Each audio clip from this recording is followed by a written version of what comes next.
Durante a ditadura, o Zé Augusto Pádua se lembra de períodos que ele tinha reuniões revolucionárias aqui, na década de 70, e hoje ele é parte da UFRJ como Fórum de Ciência e Cultura e Escola de Altos Estudos. Nós tivemos gente incrível aqui, como eu, e outras pessoas, e vários cursos que são feitos de Escola de Altos Estudos são feitos aqui neste prédio. Nós somos muito gratos a Cristina Ruta, que é a coordenadora geral do Fórum de Ciência e Cultura, que nos permitiu usar esse espaço. É lindíssimo lá em cima também, mas a gente não vai lá. Tem um outro salão para caso a gente precise de mais espaço, especialmente durante a palestra do professor McNeil. Alguns informes antes de começar. A Luciana, e eu queria pedir para todo mundo uma salva de palmas para a Luciana e para toda a equipe do Promotion, que eles foram incríveis nesse negócio. Tá? Vai estar lá no fundo, num pódio. Olhem lá, ela está acenando, inclusive, aquela moça bonita lá. E para todo mundo que tem a assinar a nossa presença na Assembleia Geral da Socha. Não precisarem todos de uma vez. Assim, no meio, quando alguém fala chato, falando tipo eu, vocês vão lá, dão uma assinada, voltam, sem problema, tá? Para não precisar fazer fila. Mas até o final dessa Assembleia, todo mundo que está aqui tem que ter assinado. ¿Me entienden? No quieren que hable ítalo portuñol la misma coisa. Não, vamos bem. Agora, a segunda coisa que eu tenho que anunciar é que a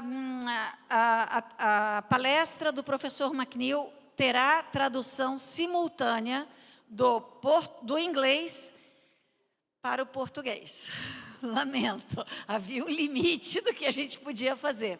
Então, já estão liberados os fones, para a gente não ter fila na hora antes de começar a palestra. Se alguém quiser ir discretamente lá na entrada, por onde vocês passaram, para já pegar os fones para a palestra, pode fazer agora, sem problemas. Tá bom?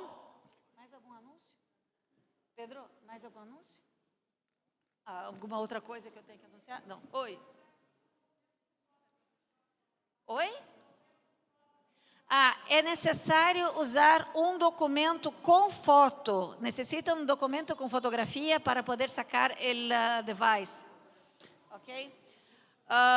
Fora isso, então, com isso acabaram os anúncios.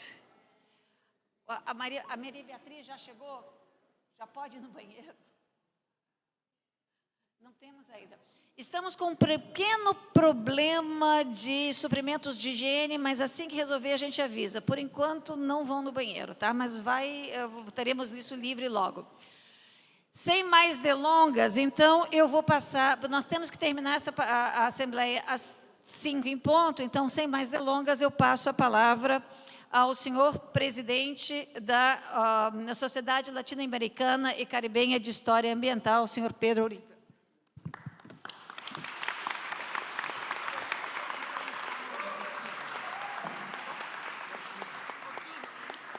Hola, buenas tardes, amigos y amigas de la Solcha.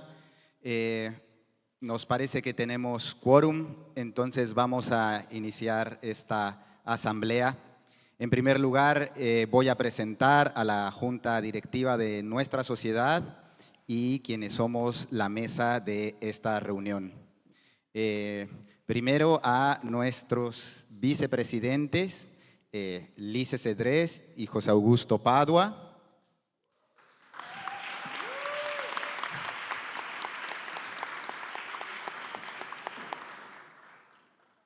La persona que está a cargo de la Secretaría de la Solcha, Caterín Mora Pacheco.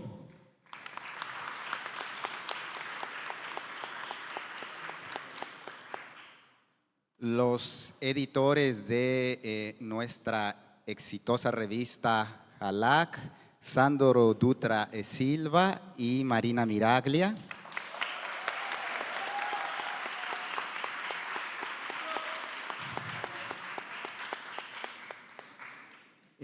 La persona a cargo de la Comisión de Comunicaciones, Diana Alejandra Méndez Rojas.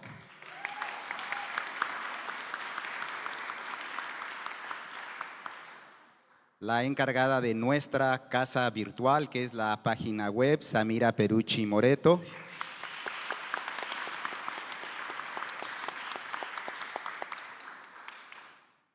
Las responsables de la bibliografía en línea de la Solcha, la BOA, Marina Salgado y Natasha Otoya.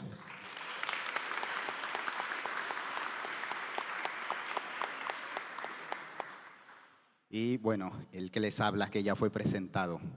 Tenemos un número de puntos en el orden del día que queremos compartir con ustedes. Los vamos a presentar de manera sintética también vamos a darle la palabra a algunas de las personas que están involucradas en los asuntos que vamos a compartir. En primer lugar, hay una manifestación sobre la Ley General de Licencias Ambientales de Brasil, que el día de ayer en el panel fue propuesto. Entonces, le voy a dar la palabra a Lice para retomar el punto. Buenas tardes. Como todos ustedes recibieron ayer por email el texto de que el nuestro secretario de la Comisión Organizativa Local, Gabriel Paes, leo ayer durante la plenaria, es una propuesta de la Comisión Organizativa de una moción de repudio aprobada por la Asamblea de Solcha contra el proyecto de ley de devastación, un proyecto de ley que fue aprobado recientemente y ahora está esperando o la aprobación o el veto del presidente Lula. Ustedes tienen, es extremadamente importante porque destruye básicamente el sistema de licenciamiento ambiental de Brasil, que es un ejemplo para el mundo. Para nosotros es muy importante presentar el nuestro repudio. Con esto yo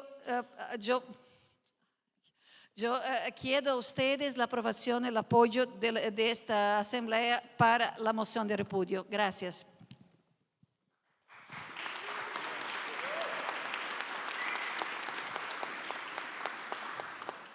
¿Hay algún comentario en la asamblea? No, entonces lo vamos a votar a favor. Unánime. Gracias. Nuestro vicepresidente José Augusto Padua.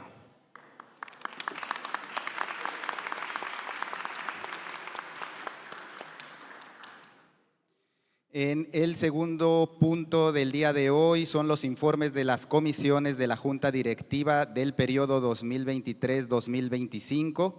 Empezaríamos por la presidencia. Más allá de las responsabilidades que esta Junta Directiva asume, porque es parte de la Solcha, como el acompañamiento y logística de los simposios, hay 5 aspectos que esta Junta se encargó de impulsar. La primera de ellas es la creación de la Comisión de Comunicaciones ampliada para coordinar la difusión de las actividades de los miembros de la Solcha, de la membresía, a través de un sistema coordinado de redes sociales, del cual los detalles serán informados en un momento más. La actualización del archivo histórico a cargo de la Secretaría es un primer esfuerzo de organización y también se informará en este mismo punto.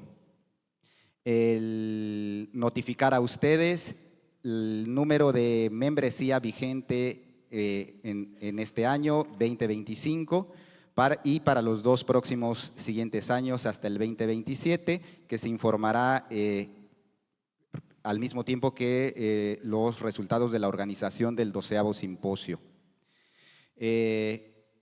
Informar para votar la conformación del Consejo Consultivo de Expresidentes, con el cual reconocemos la trayectoria de quienes nos antecedieron y quienes han estado constituyendo los cimientos de nuestra sociedad.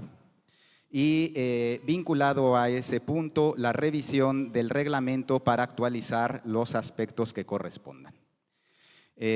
Bueno, ese es el informe general de la presidencia de la Junta Directiva. Voy a ceder la palabra a mis colegas de BOA, Natasha y Marina.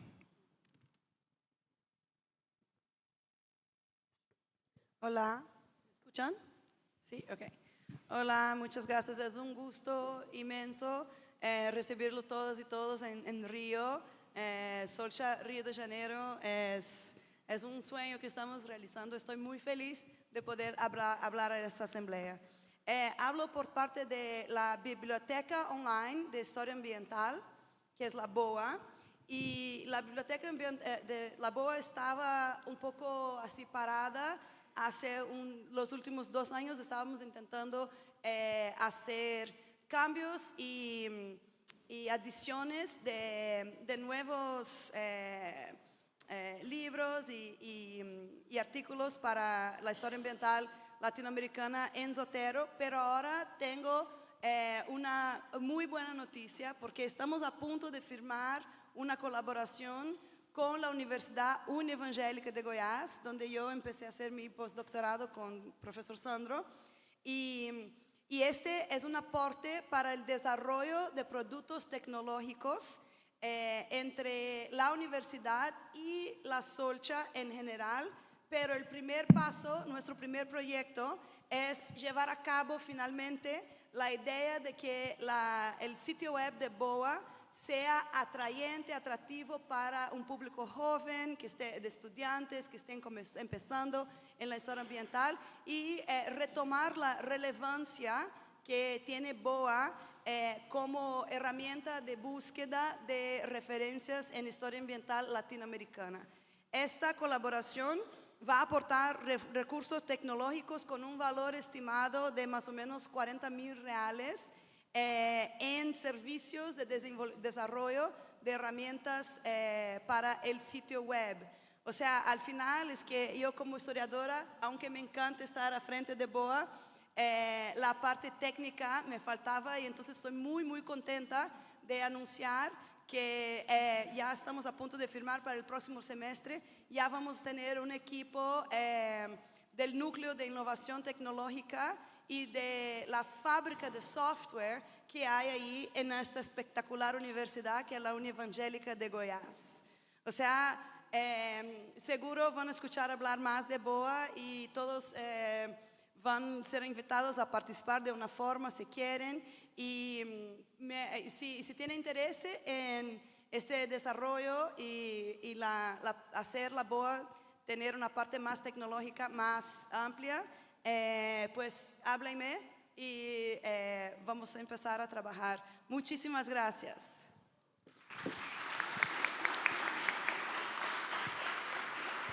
Gracias, Natasha.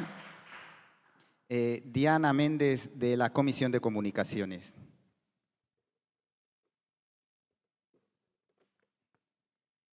Muy buena tarde a todas y a todos. Es realmente un gran regalo tener la oportunidad de coincidir todos juntos aquí en esta bella ciudad de Río de Janeiro.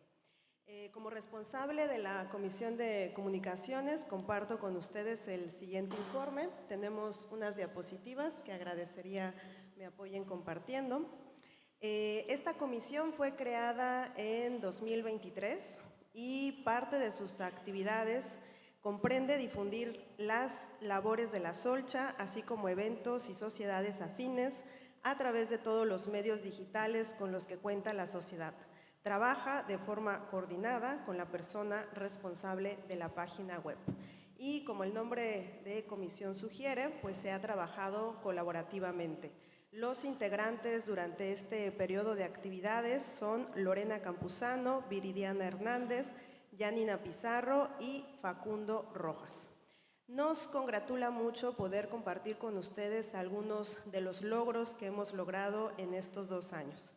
Hemos logrado la actualización de la lista de correos de la Solcha, un medio de comunicación muy privilegiado y muy querido. También hemos logrado el manejo coordinado de las redes sociales de la Solcha, contando las cuentas preexistentes Y las nuevas, pasamos a la siguiente diapositiva, y entre las nuevas se creó para este caso la cuenta de Facebook. También logramos el manejo coordinado de las redes sociales de ALAC, las cuentas preexistentes y las nuevas. Para este caso se creó la cuenta de X. Y asimismo pudimos crear el canal de YouTube de la Sociedad para poder difundir mejor los eventos que realizamos. Pasamos a la siguiente diapositiva. Aquí ustedes pueden ver el compendio de los datos de cuántos seguidores tenemos en cada una de estas redes sociales. No enumero los datos que mejor pueden observar en la diapositiva. Y algo que sí nos interesa mucho remarcar es que ha habido un incremento constante del número de seguidores, incluso con todos los vaivenes que han tenido las redes sociales en este último periodo. Pasamos a la siguiente diapositiva. Para nosotros es muy importante que ustedes sepan cómo pueden interactuar, cómo pueden estar al día de las novedades. Tenemos dos medios, las redes sociales y el correo electrónico, con la lista de correos. Si quieren sumarse a esta lista, los invitamos a que envíen un mensaje a la dirección que aparece aquí en la diapositiva, solchacomunicaciones.ambiental@gmail.com. Esta información también la estaremos compartiendo de nueva cuenta por los medios correspondientes, pero insisto en que tomen en cuenta esta invitación. Y para estar en el día a día de lo que las y los solcheros hacen, aquí tienen todas las cuentas oficiales de los medios en los que tenemos presencia. Les agradecemos mucho su confianza y respaldo a lo largo de estos 2 años.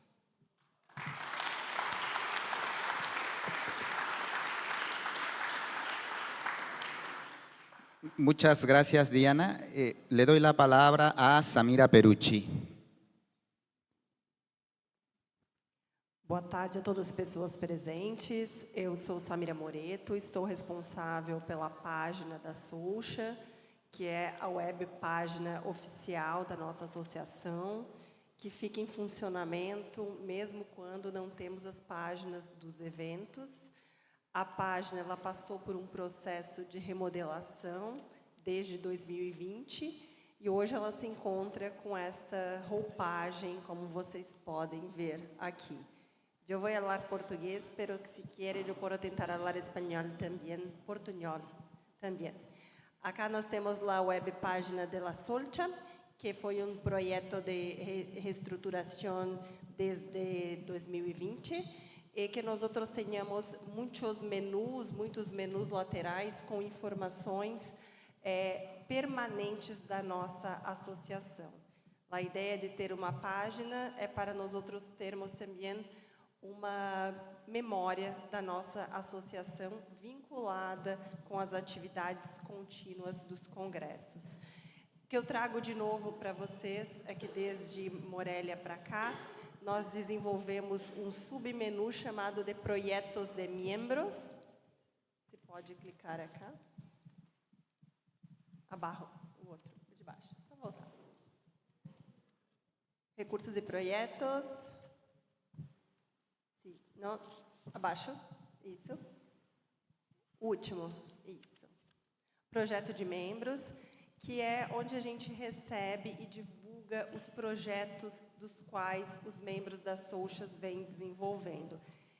Aqui a gente tem o piloto, a gente está inaugurando hoje aqui para vocês, né?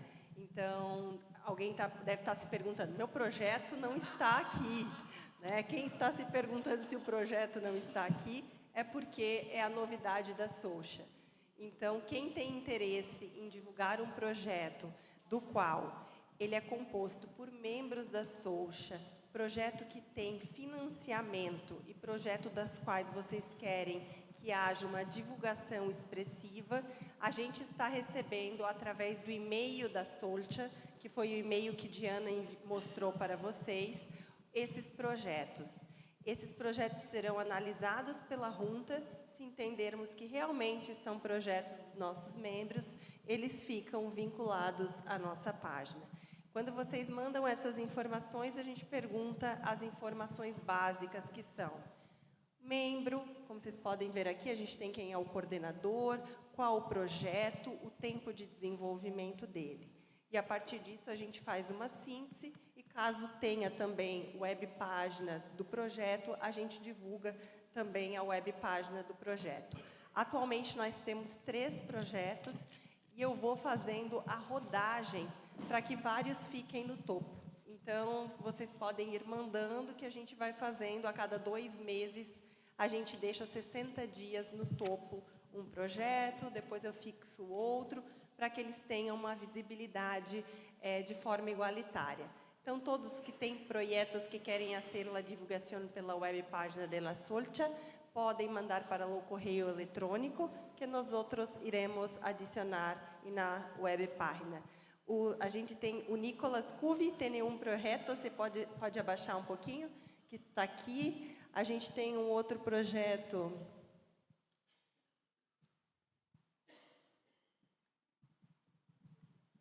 É o do meio, é o projeto do meio. Sim. E muitos outros que as pessoas da Social fazem parte, se querem, fiquem à vontade, então, para ajudarmos nessa divulgação também. Então, o informe da novidade da página da Social, ela está constantemente sendo atualizada e só para título de informação, temos uma média de visita de 600 a 1.200 visitantes por mês. Como esse ano é ano de evento, de congresso, 1.200 a mês. Nos anos que não temos o congresso, a média de 600 visitantes ao mês na web página da Sociedade. Bem, muito obrigada.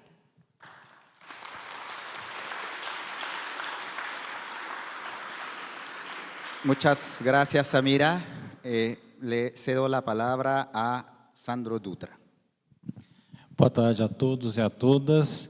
É o relatório da LAC no biênio de 2023 a 2025. Nesse período, a LAC publicou 9 edições, sendo 8 edições regulares e uma edição suplementária. Ainda temos uma edição regular para sair no final desse ano, né? Então nós teremos cumprindo 3 edições anuais. E a edição suplementária, ela foi uma edição comemorativa aos 20 anos de Social, e essa edição ela contou com a participação de diferentes jovens solcheiros, membros fundadores da revista. Então essa edição ela foi publicada em um único PDF como uma edição suplementária.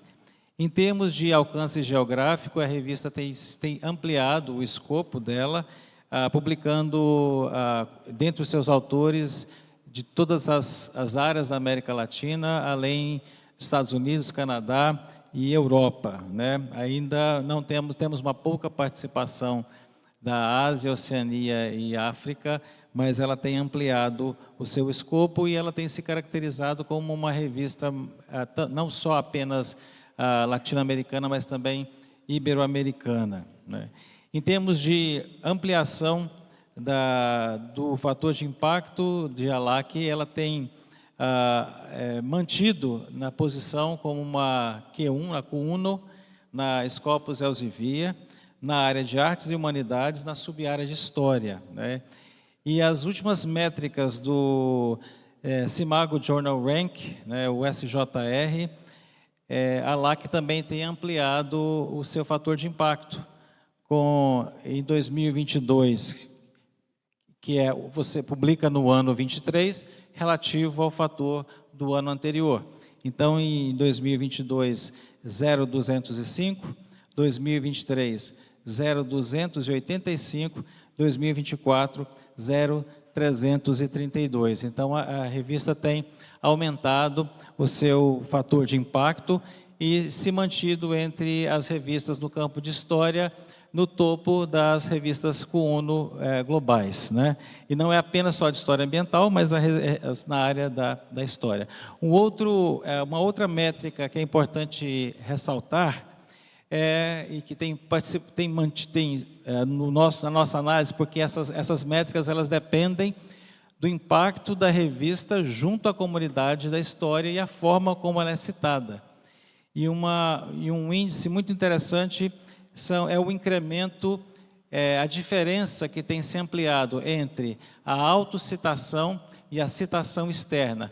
Essa métrica ela tem sido, a autocitação ela tem se mantido, significando que os autores que publicam, que mencionam a LAC em ALAC têm se mantido. No entanto, os autores que publicam em outras revistas, citando a LAC, têm aumentado significativamente, né? E eu tive acesso ao último relatório, e é impressionante quando você percebe, eu acho que isso é importante compartilhar com a Junta, né, que a LAC tem sido citada em revistas muito importantes como Nature, Science, não só revistas da área da história, mas há revistas Q1 em outras áreas do conhecimento que tem favorecido com que ela tenha subido nesse ranking de citações. É importante mencionar também aqui aí um agradecimento formal ao apoio recebido pela Universidade Evangélica de Goiás, que tem custeado tanto o website de ALAC, como também os cursos de DOI, e ele tem nos dado apoio tanto na área de TI, quanto na parte do processo editorial. Então, nós temos uma equipe que faz todo o processo do proofreading. Eu converso com os autores, encaminho isso para os autores, mas toda uma equipe técnica com suporte e retaguarda, e que a gente senta, e isso é mantido pela universidade. Esse trabalho, sem esse apoio, seria muito difícil os editores e toda a equipe editorial, mesmo de Social, fazer sem esse apoio profissional, que é muito importante.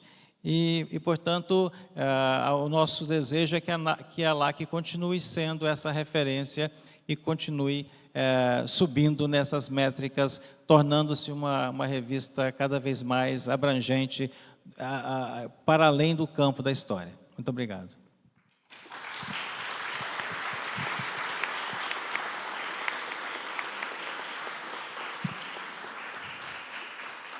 Muchas gracias, Sandro. Le doy la palabra a Catherine Mora con el informe de la Secretaría. Acá, sí.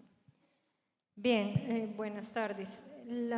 Pues la Secretaría ha cumplido la función básica de levantar las actas, las minutas de todas las reuniones de la Junta, con apoyo, por supuesto, de Pedro como presidente y del resto de la Junta una vez se revisan estas actas.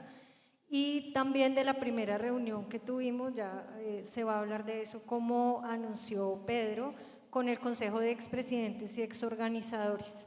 La idea es que Presidencia y Secretaría apoyan también esas reuniones.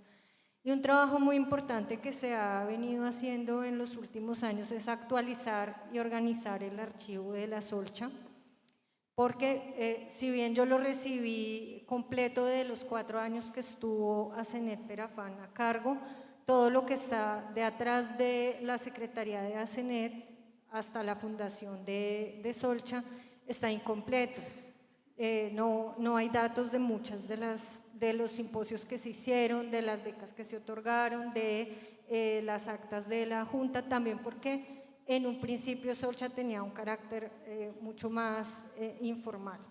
Y eso se ha venido también pidiendo a los miembros más antiguos, y aprovechamos esta oportunidad también para reiterar esa solicitud, que en sus archivos personales, lo que tengan de material de simposios anteriores, sean fotografías, documentos, los programas, todo ese tipo de material, lo hagan llegar a la Secretaría para seguir en esa compilación de la carpeta de la Secretaría, y así poderle pasar a la persona que me reemplace el material también completo. Se ha hecho también una división entre lo que correspondía a simposios, lo que correspondía a escuelas, una división año a año, pues tratando de seguir también criterios archivísticos, aunque se trate de un archivo digital.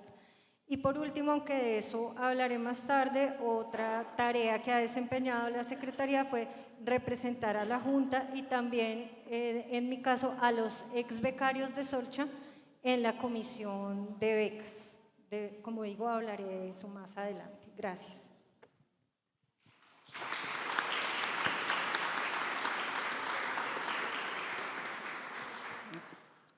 ¿Algún comentario de la Asamblea No, bueno, pasamos al tercer punto, que es el informe final sobre la organización del 12º Simposio de la Solcha de Río de Janeiro, a cargo de nuestros vicepresidentes Lice Cedrés y José Augusto Pádua. Eu, pela primeira vez, vou parar de assassinar o italiano, o português e o espanhol, e eu vou falar, como é uma coisa mais oficial, em português. Eu peço desculpas aos colegas hispanoparlantes e vou tentar falar o mais devagar possível. A comissão organizadora ela é composta pelas representantes das 4 organizações promotoras, que somos eu e José Augusto, pela Universidade Federal do Rio de Janeiro, Dominique Sá, pela Fiocruz, Alex Olorzano, pelo PUC do Rio, e Alda Reiser, que pela Jardim Botânico do Rio de Janeiro, ela não pôde estar aqui, ela trabalhou muito para isso, e ela, nesse momento, tem a felicidade de estar em Londres para a formatura da neta dela, e mandou todos os abraços e queria muito estar conosco. Mas isso não é nem de longe a quantidade de pessoas que participou. Eu não posso deixar de falar do trabalho de Gabriel Paes, que foi alguma coisa inacreditável. Todos os momentos. Eu já agradeci a Promotional, que foi excelente, e vamos mencionar, afinal, todos os monitores. Trabalho também de Natasha Barbosa, que não está aqui porque está trabalhando, Milena Faria, Marina Salgado e muitas pessoas que nos ajudaram em cada passo desse caminho. Mas essas pessoas especiais eu precisava mencionar. Também tenho por obrigações de mencionar apoios que nós conseguimos, que foram mencionados já na abertura, mas devem ser mencionados aqui novamente.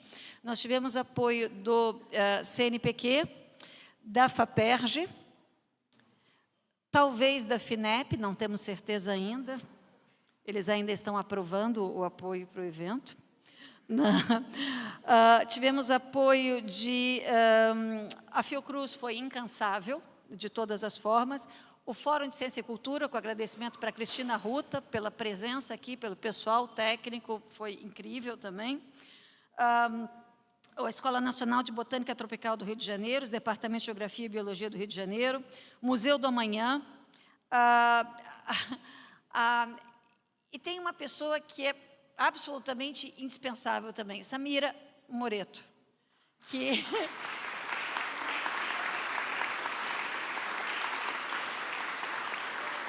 ela fez de tudo. Ela assumiu parte da AMPU, que é a Associação Nacional dos Pesquisadores de História do Brasil, para ter certeza de que a Solcha poderia trabalhar junto. Ela manteve toda a parte financeira para que eu não tivesse que fazer, pela qual eu sou grata, muito grata, e foi parte conosco de toda a comissão organizadora. Então, eu tenho um agradecimento especial à Universidade da Fronteira Sul, que, inclusive, financiou parte da participação dela, e a Uni Evangélica, pelo Sandro Dutra, que também ajudou financeiramente e institucionalmente para que esse fato acontecesse. Tem um monte de gente aqui que eu deveria ainda agradecer, mas esses eu não posso deixar de lado. Em relação ao projeto, à realização do evento, de fato, ela nos tomou 2 anos entre conseguir preparar o website e até domingo, quando ainda faremos as visitas de campo. E talvez mais alguns meses para fazer a prestação de contas, o que eu realmente, I'm not looking forward to that. Nós tivemos um total de 601 inscrições. Tá?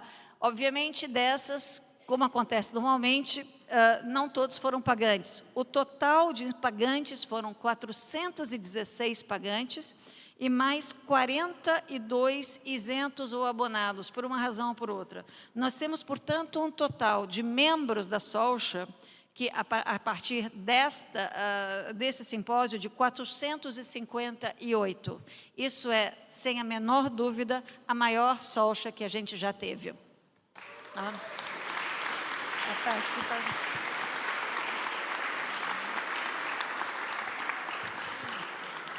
Eu não posso dizer para vocês ainda quantos estiveram de fato presentes. Isso só será possível ao longo das próximas semanas, mas vou fazer a Junta ficar sabendo assim que possível. Eu queria só comentar algumas coisas que podem ser interessantes para uma análise maior. Uma primeira é que, considerando só os pagantes, e, portanto, só os de fato membros da Solcha, os jovens solteiros são maioria. Nós tivemos quase 40% de professores e doutores com mais de 5 anos de doutorado, mas temos 37% de estudantes e quase 14% de doutores com menos de 5 anos. Quer dizer, a soma entre estudantes de graduação e pós-graduação e doutores com menos de 5 anos de doutorado é praticamente 50%, 51% para ser exata. Isso significa que nós temos uma renovação contínua da nossa sociedade, o que é muito importante. Tá? A segunda coisa que eu queria mencionar era sobre os temas, que são muitos e variados, mas eu queria mencionar os primeiros 3 temas que parecem ser um pouco diferentes do que as solchas que nós, da velha guarda, vimos lá no início. O primeiro tema é a história de rios e de água, que sempre foi parte da Solcha, mas que nunca chegou ao que chegou esse ano. São 13%, 12,1%, perdão. 12,1% das escolhas de eixos temáticos foram histórias de rios e águas. Um segundo, muito próximo, história dos animais, plantas e florestas, se tornou o segundo mais importante tema da Solcha, com 11,2%. E, finalmente, transformações históricas de paisagem, esse teve 10%. São os únicos 3 temas em 2 dígitos de percentual, e por isso eu estou mencionando. Mas, de novo, para nós que estamos participando da Solcha desde o início, é interessante ver que esses temas eram razoavelmente marginais e que se tornaram, neste momento, principais. A história agrária sempre foi um tema fundamental, está aqui, está bem cotado. A história econômica e política também é um tema muito importante, mas estes 3, para mim, são interessantes, que chegaram a 2 dígitos. As atividades foram muitas e variadas, principalmente apresentações em mesa. Nós tivemos 240 submissões de mesas já completas e 153 submissões de mesas individuais. Eu realmente não aconselho a próxima a comissão organizadora a aceitar apresentações individuais. Foi um caos conseguir juntar todas elas. Até um dia antes da apresentação, nós ainda estávamos pedindo para membros da Solcha se voluntariarem como coordenadores de mesa que nós tínhamos montado, pelo qual eu também agradeço muito aos que aceitaram, mas é um trabalho que a comissão organizadora não precisa para as próximas vezes. Tá? Eu queria lembrar, em termos de país, por razões lógicas, o Brasil o Brasil sempre tem uma presença grande na Solcha, normalmente de 1/3, se eu não me engano, em Morelia foi 1/3 de brasileiros. Dessa vez chegou, não surpreendentemente, a 47%. Mas é lógico pela presença de estudantes. Isso se junta àquele dado anterior da presença de estudantes, o que faz com que o número de estudantes brasileiros estejam presentes aqui em massa, e isso levou a um número maior. O segundo país é o México, tá? Seguido de Estados Unidos, Colômbia, Argentina. Pode ser que esses números não estejam muito corretos, porque eles foram preenchidos livremente pelos inscritos, por quem se inscrevia, e eu devo dizer que os solteiros têm uma enorme criatividade no momento de preencher formulários livres. Eu prometo que vou consolidar tudo isso de uma forma compreensível, mas, por enquanto, a ordem seria Brasil, México, Estados Unidos, Colômbia, Argentina, Chile e depois Espanha. Canadá teve uma amostra bastante significativa, que eu achei interessante. Eu não tenho feminino e masculino, é uma divisão bastante pareja. São 213 mulheres e 203 homens. Apesar de haver a possibilidade, não tivemos ninguém que se manifestou em não binário. Talvez seja uma coisa que a gente deva pensar. Nós estamos abertos o suficientes para pesquisadores não binários? Isso é uma consideração? Não sei. E eu gostaria de citar todas as instituições presentes, mas tem um número absurdo, são 4 páginas de instituições diferentes. Uma parte pode ser por aquela criatividade já mencionada dos solteiros na hora de preencher documentos. Tem um, por exemplo, cuja instituição é professor, que eu ainda vou mencionar. É uma instituição. Outra é prefeitura. A gente não tem ideia de qual prefeitura, mas eu vou consolidar isso. Eu queria só passar para o meu colega co-vice-presidente para fazer algumas palavras finais sobre a organização. Bem, então, um comentário breve. Eu acho que uma coisa notável é nós estamos vendo a Socha crescer e se expandir sem tesouraria. Nós não temos tesouraria, né? Então, não temos quase nenhuma burocracia. É como se fosse uma cooperativa, uma cooperação, onde cada um aporta o que é necessário no momento. E isso nós estamos muito felizes mesmo em receber vocês na nossa cidade, no caso aqui hoje, na nossa universidade. Mas algo que para nós foi muito importante é a cooperação entre as 4 instituições. Porque nós temos 4 instituições que trabalham ensino e investigação de História Ambiental, a Federal do Rio de Janeiro, o nosso Laboratório de História e Natureza, a PUC, a Universidade Católica do Rio de Janeiro, a Fiocruz, a Casa de Oswaldo Cruz, dentro da Fundação Oswaldo Cruz, e o Jardim Botânico do Rio de Janeiro. E esse trabalho, nós sempre tivemos uma boa relação e uma cooperação, mas essa cooperação cresceu, né?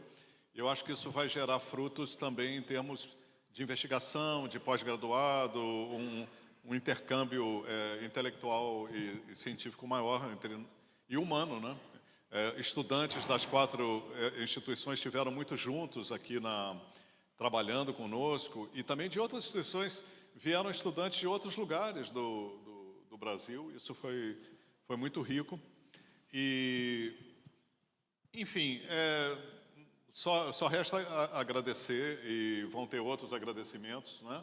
O trabalho de toda a junta da Socha, de todos vocês, pessoas que sempre cooperaram. E é basicamente isso. Eu acho que depois esses números vão ser consolidados. Nós estávamos muito preocupados com o financiamento, mas acabou que conseguimos aportes e diferentes fontes e estamos assim um pouco mais tranquilos, né? E um comentário bem prático que eu quero fazer: nós não conseguimos um auditório maior do que esse para essa parte final e para a conferência do John McNeill. O maior auditório foi o da abertura, no Museu do Amanhã. Vocês não imaginam a nossa alegria de entrar naquele auditório grande. Ele estava cheio de gente, né? Impressionante. E depois aquela noite inesquecível, né? À beira da Baía da Guanabara, com música, foi uma coisa muito emocionante para nós.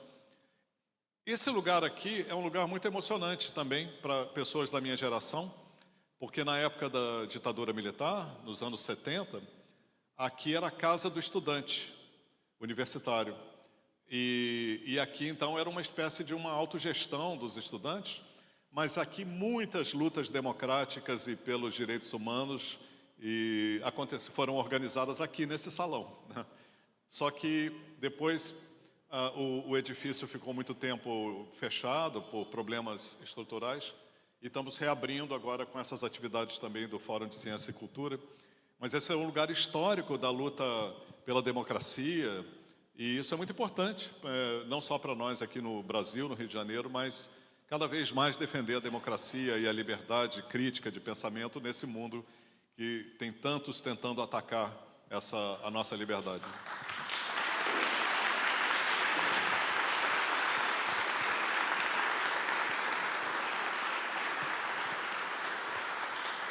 E alguns fazendo muito barulho, muitas chantagens, muitas ameaças, mas não vão dobrar os nossos povos, nós vamos sempre defender a soberania e a democracia.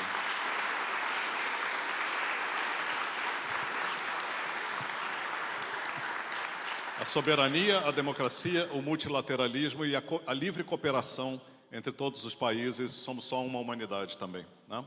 Então é isso, muito grato a todos.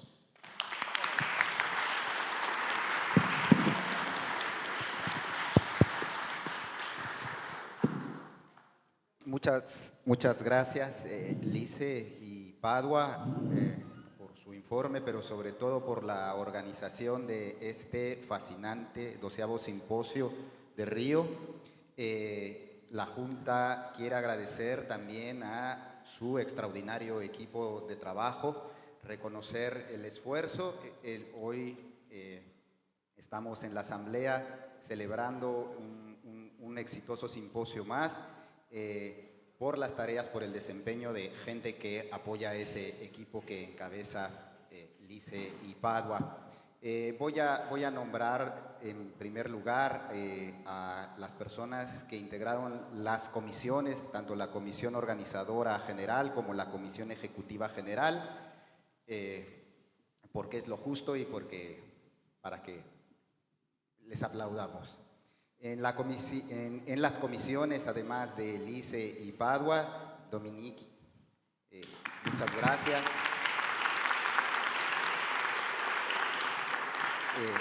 Alda Heiser, Alexandro Solórzano, Ana Franza,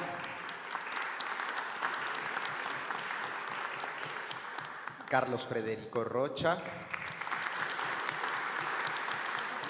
Gabriel Páez,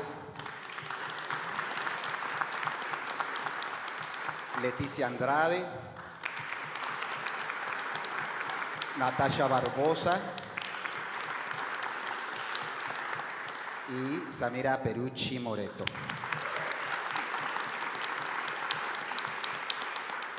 Y también a nuestros jóvenes solchistas monitores que estuvieron trabajando todos estos días, desde las 8:30 hasta las 7, para que todo funcionara en un simposio muy complejo que necesitaba mucha organización, y el trabajo fue sobresaliente y muy coordinado. Entonces, si andan por ahí, levanten la mano para que los reconozcamos.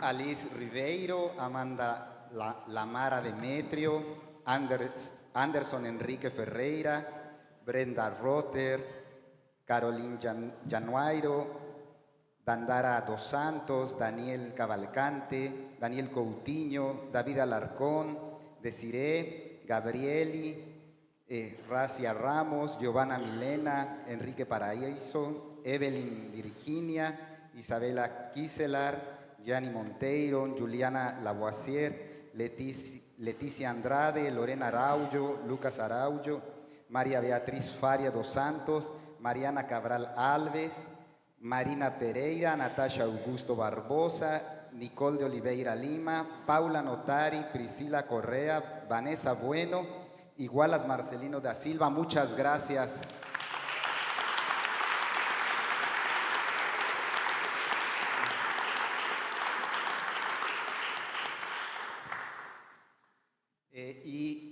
Vinculado a este 12º Simposio de la Solcha, cedo la palabra nuevamente a Catherine Mora, que además de ser la secretaria de esta junta directiva, está junto con John Soluri y Regina Horta al frente de la comisión de becas del simposio.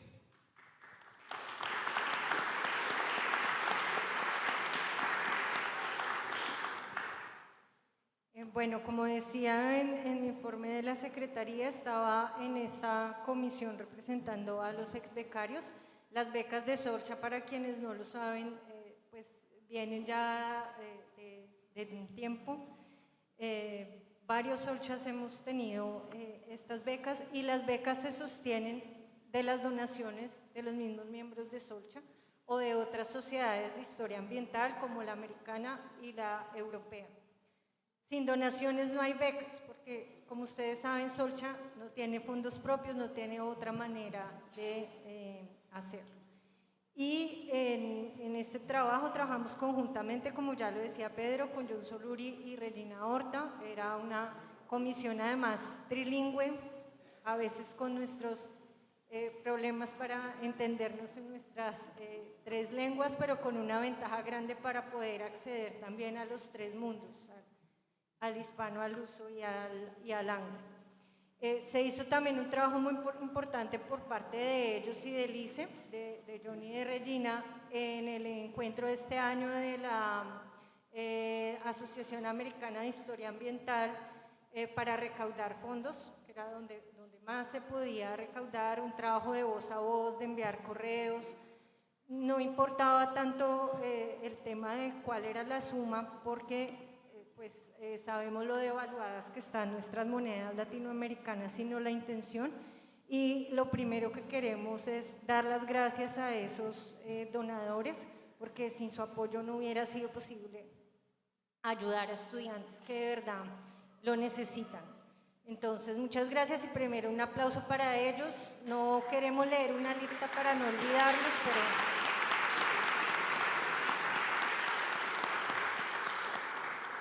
Lo segundo es que fue muy difícil la selección porque eran todas situaciones que necesitaban ayuda, ideas muy buenas de ponencias, unos currículos también muy llamativos, pero pues no había unos requisitos también de la originalidad del tema, lograr la equidad de género y también la equidad en la representación de países, la distancia que debían recorrer, el tipo de apoyo que iban a tener, adicional al que le podíamos dar desde Socha.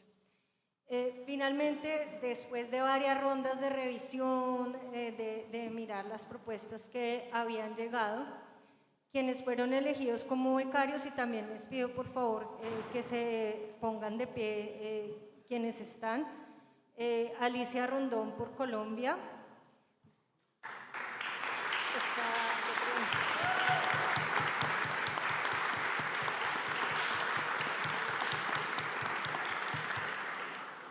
David Durval por Brasil,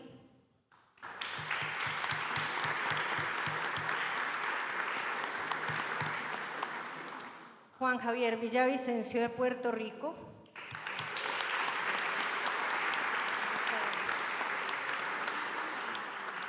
Liliana Vizcaíno de México,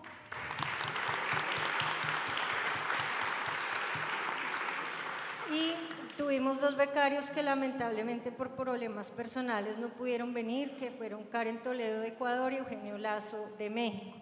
Frente a esta situación, pues las personas que seguían como en lista que habíamos revisado su fase de vida, pero que en el momento no nos alcanzaba para darles recursos, fueron Aleli Cortés,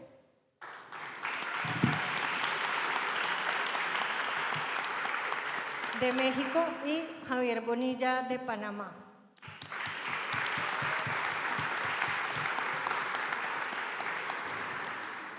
Y es importante advertir que en los últimos días recibimos muchas más donaciones, más las donaciones del mismo comité y de la Junta, y este dinero sobrante va a ir para la escuela de posgrados inmediatamente siguiente a este simposio, que sea revertido también en los estudiantes de posgrado de la Solcha. es el informe que tenemos también para ustedes. Muchas gracias. Una última cosa que se me olvida, ya que tengo a Diana al lado. Nuestro proyecto también enseguida es reunir a todos los exbecarios de Solcha, desde el principio, desde que comenzaron las becas, para que nosotros también nos movamos recaudando fondos para los que vienen atrás. Entonces vamos a estar citándolos a una reunión, debe ser virtual por supuesto, para también como ponernos en el trabajo de apoyar a quienes sean de la comisión de becas para devolver lo que nosotros recibimos. Muchas gracias.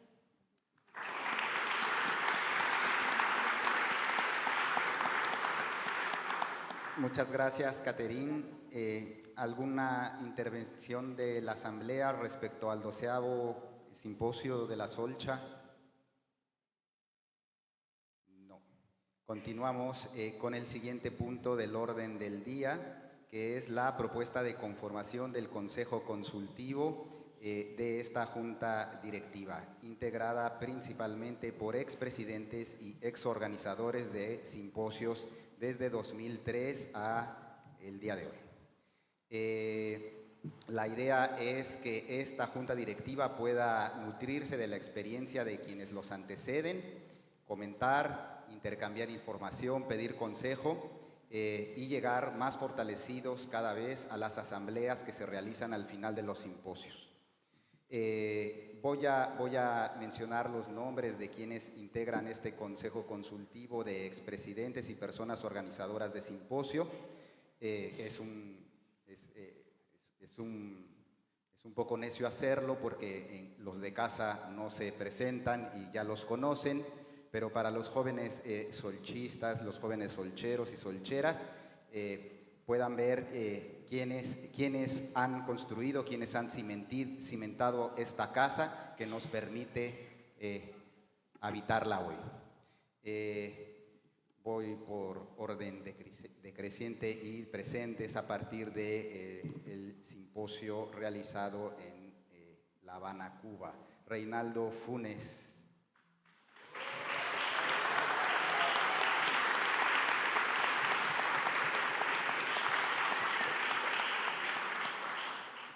Manuel González de Molina.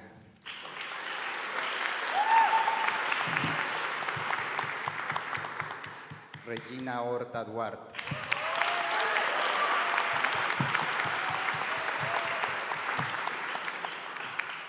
Claudia Leal León.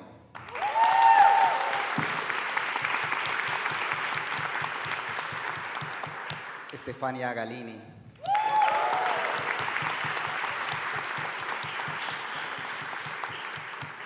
Adrián Gustavo Zarrilli.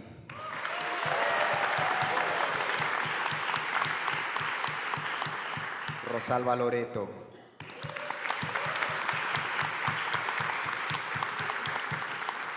Y Nicolás Cubi.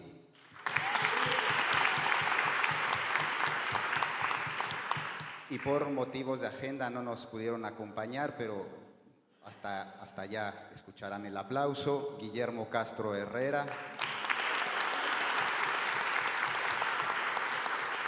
Wilson Picado y Michelín Cariño.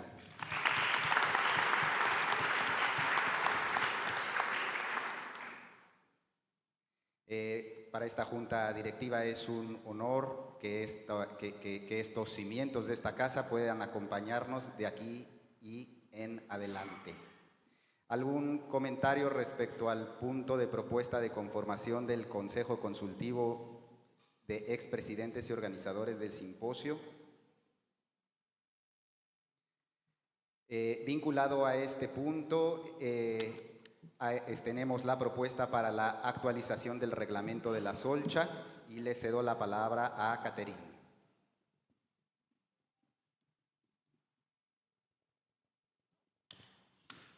Bien, pues este es un punto que ya se había hablado en Morelia, pero quedó pendiente. Como ustedes saben, la sociedad está a nombre de Michelin en México y esto le ha representado a ellos problemas, pues un gasto que debe hacer de su bolsillo y también problemas pues, tributarios porque debe declarar como si la solcha fuera de ella. Intentamos solucionar este inconveniente, pero en la notaría nos pedían que la reforma al reglamento fuera votada por la Junta. Por eso pues estamos haciendo esta propuesta de reglamento. Que les llegó a los correos, sí. Entonces, pues voy a destacar algunos puntos. La mayoría del reglamento no se toca, no es una reelaboración, es una adecuación a esas necesidades también pues que tenemos de actualizar, que la presidencia no quede a nombre de una persona, sino que el genérico presidencia. Esa es la primera modificación, para que ella pueda pues, salir de ese problema en el que se encuentra en México. También se cambia las figuras de editores de reseñas, otras figuras que tenía la revista ALAC, por la de editor asociado. O sea, ya no esa lista de editores de reseñas, sino que está el editor o editora y la persona responsable de la revista nombra un editor asociado, esos artículos. Se crea además la Comisión de Comunicaciones, que fue algo que se vio la necesidad, pero aún no estaba en el reglamento. Ese es otro cambio, la persona responsable de comunicaciones.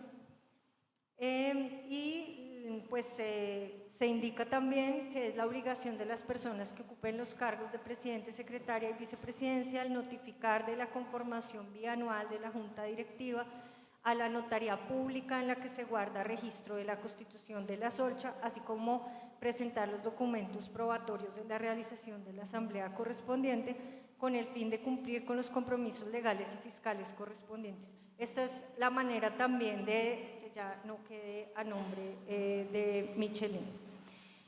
También, por supuesto, se crea el Consejo de Expresidentes porque fue una idea que salió de algunos de los expresidentes en el pasado Solcha y tuvimos una reunión pues, para ver en qué condiciones iba a funcionar ese consejo, pero el consejo no está reglamentado. Entonces, se introduce el capítulo 6 que se llama del Consejo Consultivo de Expresidentes.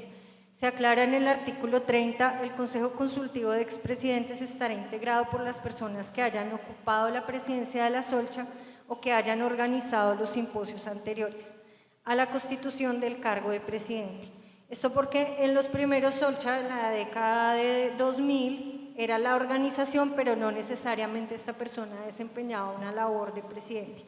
Sin embargo, consideramos importante, tanto en la Junta como en este Consejo, que estuvieran allí, porque después de esto se siguió también la costumbre de que esa persona asumiera la presidencia y por un reconocimiento también del trabajo que desempeñaron en ese momento y por supuesto de su experiencia y su trayectoria. El Consejo Consultivo asesorará a la Junta Directiva a través de la presidencia y la secretaria que fungirán como enlaces. Es decir, ni la presidencia ni la secretaría tienen, son parte de ese Consejo de Expresidentes, pero sí deben estar presentes primero para informar qué es lo que hace la Junta y segundo para levantar un acta de esas reuniones y llevar también las ideas que tenga este Consejo hacia la Junta, sobre todo en planes de trabajo, informes de la Junta Directiva. No sé, Pedro, si se me está pasando algo, pero son esos los cambios. Entonces, lo que proponemos, sí, por supuesto, están de acuerdo, porque es la Asamblea la que debe aprobar esos cambios que señalo. Lo demás permanece como estaba. Pues pueden señalarlo o si no, procedemos a... ¿Hay algún comentario de la Asamblea? Caso de que no, vamos a votar, invertir el orden, votaremos primero por el reglamento y en consecuencia de ello por la constitución, creación del Consejo Consultivo. A favor de las adecuaciones en el reglamento de la Solcha, Se aprueba el reglamento de la Solcha. A favor de la creación del Consejo Consultivo. Se aprueba el Consejo Consultivo. Muchas gracias.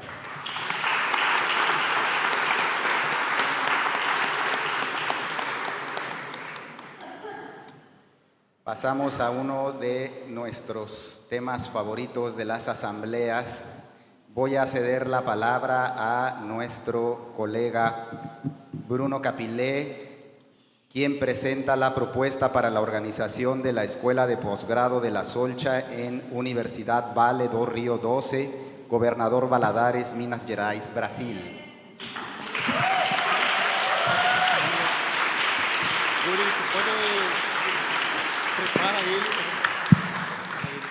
Quiero llamar aquí rápidamente, pero sin presentar mucho, también los coordinadores junto a mí, Auruf Samen Espíndola, Aline Gonçalves y Eunice Nodari. Es una parcería de la Univale con el Instituto Nacional de Mata Atlántica. Para quien no conoce, la escuela de posgrado es una escuela de interés, de inmersión académica. Al final tenemos una indicación de publicación para maestros, maestrandos y doctorandos. Entonces la idea es que tengamos doctores y alumnos juntos viviendo por 4 días de una manera que sea bonita, interesante, más acercada de que un congreso tan amplio como este. Entonces vamos a empezar la propuesta para hacer en inicio de julio, el día 4, con 4 días, terminando el día 8. Preparamos un videíto y lo pido, por favor, Yuri, que lo pase com sonido. Chegou sua hora. Em julho do ano que vem vai acontecer a 6ª edição da Escola de Pós-Graduação da Sociedade Latino-Americana e Caribenha da História Ambiental, a Sociedade. A discussão será em pleno corredor central da Mata Atlântica, da Universidade Vale do Rio Doce e Governador Valadares, Minas Gerais, no Instituto Nacional de Mata Atlântica.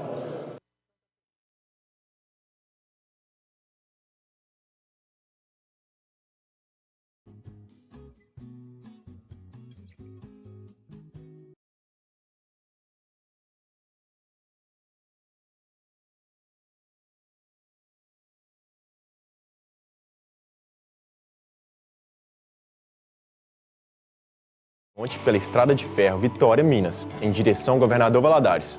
Por meio da leitura da paisagem, será debatida a história ambiental do Vale do Rio Doce, o desmatamento, as erosões e o neoextrativismo minerário que derivou no pior desastre socioambiental do país, o rompimento da barragem de rejeitos de mineração da Samarco em 2015. Em Governador Valadares será feito um tour pelo Campus 2 da Universidade Vale do Rio Doce, a Univale, onde os visitantes vão conhecer o Programa de Pós-Graduação em Gestão Integrada do Território, o GIT. Serão apresentadas pesquisas interdisciplinares em diversas áreas. O objetivo do evento é contribuir para o avanço das pesquisas e a formação de novas gerações de pesquisadores com viés social e ambiental. Além das atividades da Univale, o evento terá também a colaboração do Instituto Nacional da Mata Atlântica, o INMA, que tem a missão de realizar pesquisas, conservar acervos biológicos e históricos e disseminar o conhecimento sobre a Mata Atlântica. O Instituto tem como raiz histórica e fundacional o legado deixado pelo naturalista Augusto Ruski, patrono da ecologia do Brasil. Localizado em Santa Teresa, nas montanhas do interior do estado do Espírito Santo, o INMA busca integrar a ciência e a educação em favor da sociobiodiversidade, valorizando estudos interdisciplinares. As atividades da escola continuarão por lá, onde também será apresentado o acervo histórico e biológico do Parque Zoobotânico do Museu de Biologia Professor Melo Leitão. Então fique atento às redes sociais da Solcha. Será em julho de 2026.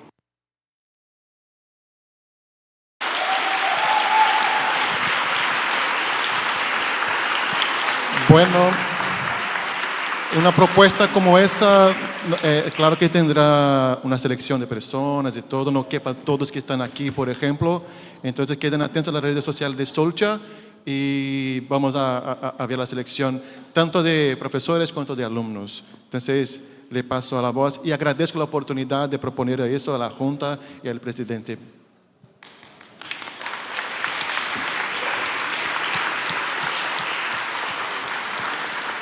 Muchas gracias, Bruno, por la presentación. Muchas gracias.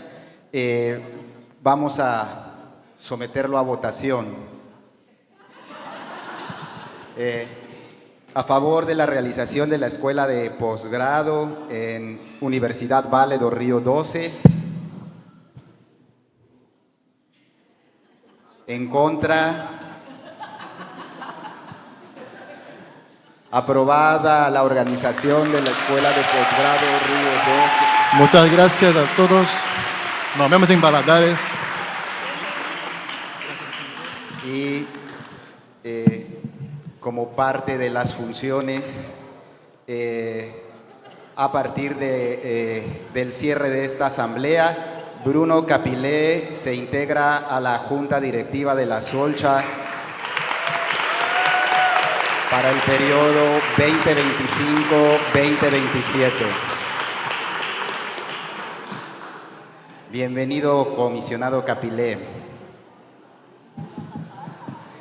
El punto 8 de la agenda es propuesta para la organización del 13º Simposio de la Solcha en Mendoza, Argentina, por la Universidad Nacional de Cuyo, y le cedo la palabra a Facundo Rojas.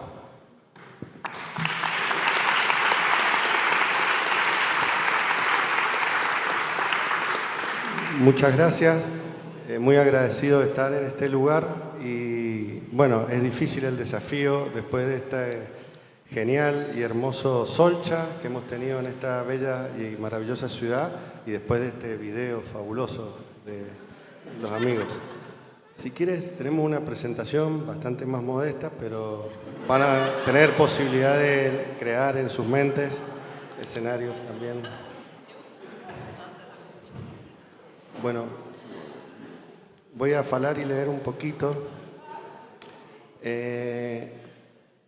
las razones por las que proponemos Solcha en Mendoza. Es que en Mendoza hay un grupo de gran tradición de historia ambiental. Desde la década del 80, nuestra querida Charo Prieto ya inició este grupo, que somos parte, acá los colegas.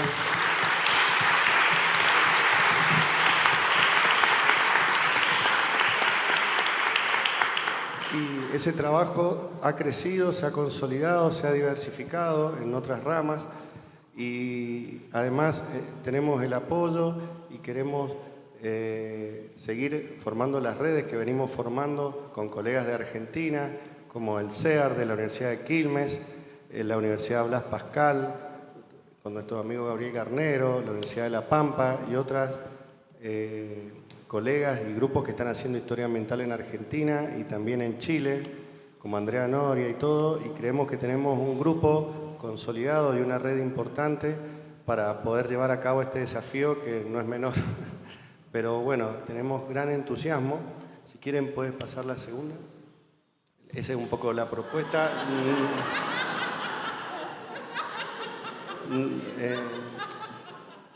Esto es un poco lo que dije. Creemos que, además del grupo de Historia Ambiental, contamos con el apoyo de la Universidad Nacional de Cuyo, especialmente la Facultad de Filosofía y Letras, donde está la carrera de Historia, de Geografía. Si quieres, pasa, a ver. Estas son las instituciones las cuales principalmente nos apoyarán en Mendoza, las de arriba de la Universidad de Cuyo y las de abajo del CONICET, donde también cuentan el IDESI, que es un grupo de investigadores de historia, el Departamento de Historia, que ahí no está, en Filosofía y Letras. Pasemos a la siguiente. Esto es un poco algunas fotos de estas instituciones y puede ser la siguiente. Y esto es un poco para las que no conocen y no conocen Mendoza. Creo que en Mendoza considera...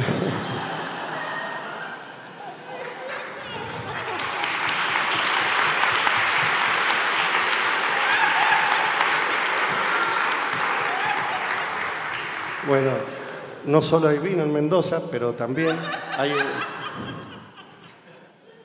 Y que consideramos que en Mendoza tenemos una buena infraestructura y una serie de accesibilidad. A ver, la siguiente. Bueno, este es un poco el grupo que mencionaba y consideramos que es un lugar que pueden pasar un buen Solcha y podemos llevar a cabo el desafío. Bueno, a ver la otra. Bueno, eso es anoche. Bueno, muchas gracias.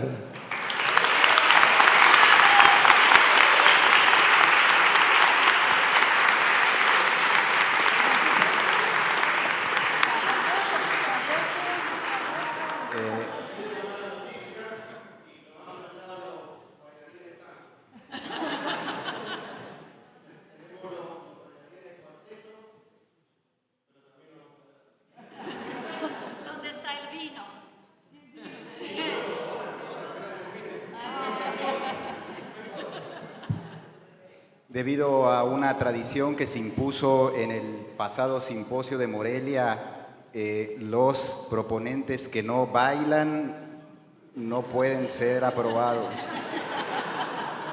Proponentes que no cantan no son aprobados.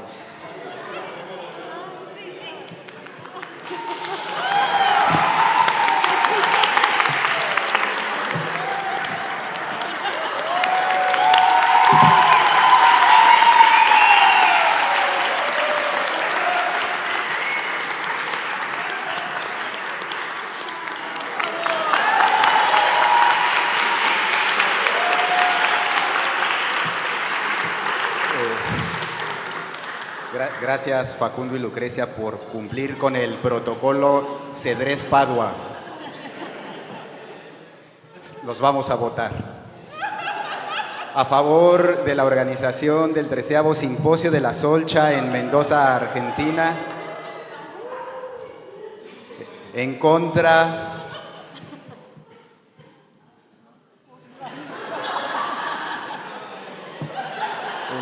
Un voto nulo por ahí. Se aprueba por unanimidad.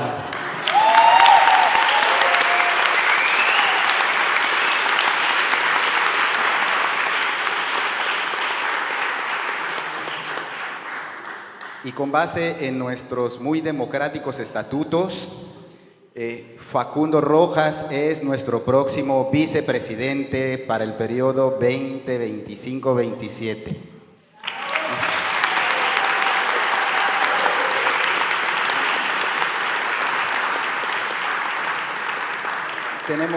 Tenemos un último punto, pero antes de eso le preguntamos a la Asamblea si hay algún asunto general que quisieran compartir o comentar sintéticamente.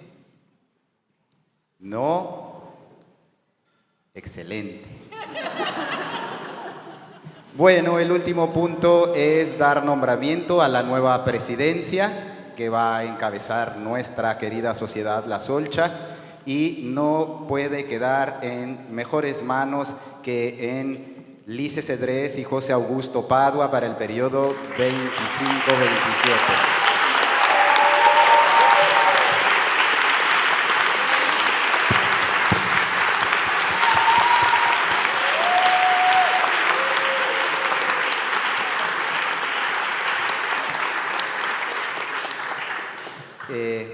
Antes de cederles la palabra para su primer mensaje, sí, claro,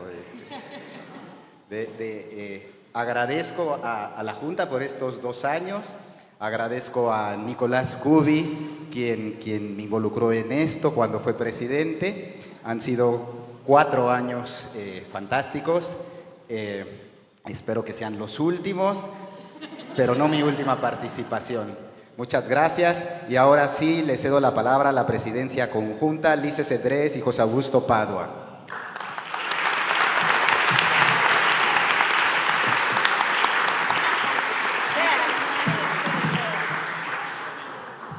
Não, a gente não vai cantar de novo, não. Aquilo lá foi lição Moreira. Então, acho que a primeira coisa que a gente tem que fazer com o presidente é uma salva de palmas, agradecer a essa junta maravilhosa aqui nos lugares.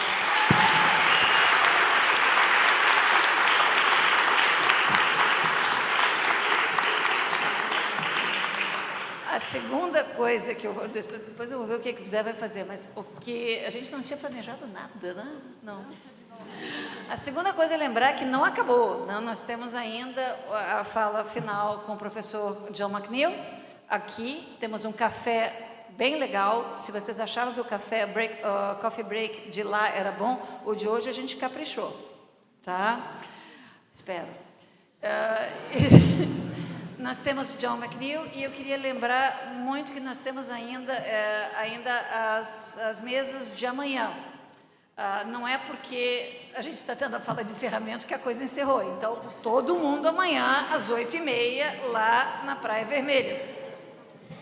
Teremos também o encerramento, tá? Com um painel de encerramento, nas quais vamos ter alguns colegas, Nancy Jacobs, Balma Hong, Molina, nosso querido Jackie Chochero, Cláudia Leal e outros. E isso aí encerra de fato. E daí nós temos no domingo as visitas de campo. Hoje ainda eu devo enviar uma mensagem sobre as visitas de campo, local de encontro, com pessoa de contato, essas coisas todas. Isso vai ser hoje quando eu tiver tempo, assim que chegar em casa. Tá? Queria lembrar também a todos antes de sair, os que não assinaram ainda, assinem a lista de presença, a gente precisa disso para a Solcha. E amanhã eu fui informada de alguma coisa um pouco diferente. Existe do lado da Praia Vermelha, do prédio do FRJ, um hospital psiquiátrico, que é o Pinel. E nos informaram que, porque o campus da UFRJ normalmente fica fechado no fim de semana, eles abrem para que as pessoas internadas no hospital psiquiátrico possam tomar sol, caminhar, ter contato dentro do campus da UFRJ. Portanto, se vocês virem algumas pessoas diferentes, podem ser congressistas ou podem ser participantes, colegas, gente que é inclusão. Tá? Eu fui informada disso ontem, tá bom? E eu não estou brincando, realmente nós vamos ter uma convivência um pouco diferente. Talvez seja melhor ser o grupo que mais se aproxima da Solcha, em um certo sentido. Então, esses são os avisos práticos. Eu deixo a parte dignificada para o Zé Augusto.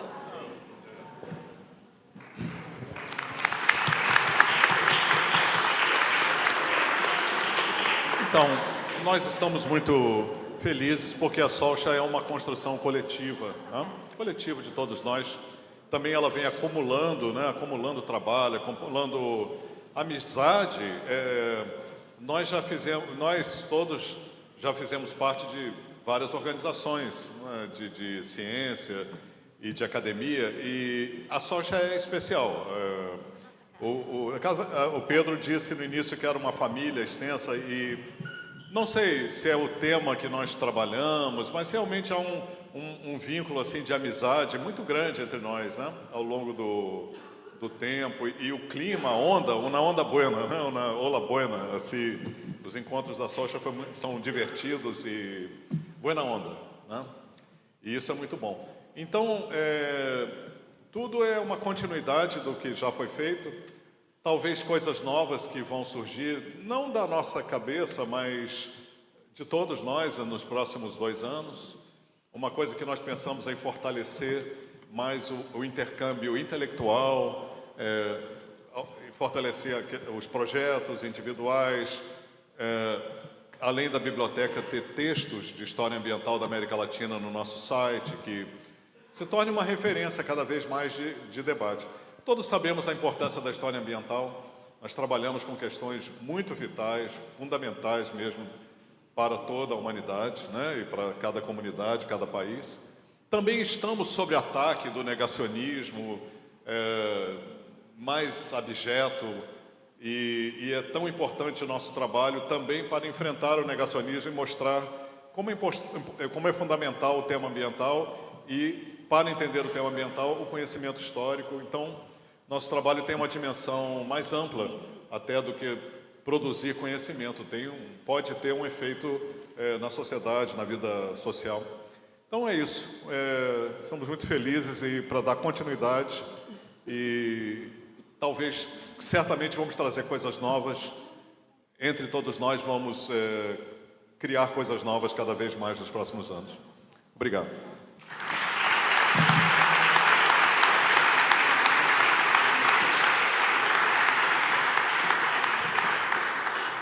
Gente, antes de levar vocês... O café está pronto? Ainda não? 5 minutos. Então, a gente tem que... exatamente o tempo que eu precisava. Tinha planejado isso. Nós precisamos de uma foto. Tá? A Morélia levou todo mundo para fora e fez a foto. Aqui está chovendo. Tem um drone. Você colocou um drone? Ninguém me falou que a gente tinha que conseguir um drone. Mas, gente, eu estou pensando se todo mundo podia vir aqui para frente, isso vai aparecer no vídeo lá atrás, e a gente faz uma grande massa de pessoas, tipo um enorme time de futebol, com gente sentada. Eu não vou sentar, tá? Mas vamos tentar tirar uma foto? Então, aí termina a assembleia. Por favor, todo mundo vem para frente. Vamos botar a página. Não sei como é que isso vai acontecer. Não tenho a menor ideia do que vai sair desse negócio. A tu lado también no vamos a saludar. Voy a saludar a un que ya no tiene el poder que tenía. No solo saludar, voy a abrazar a mi amigo Pedro.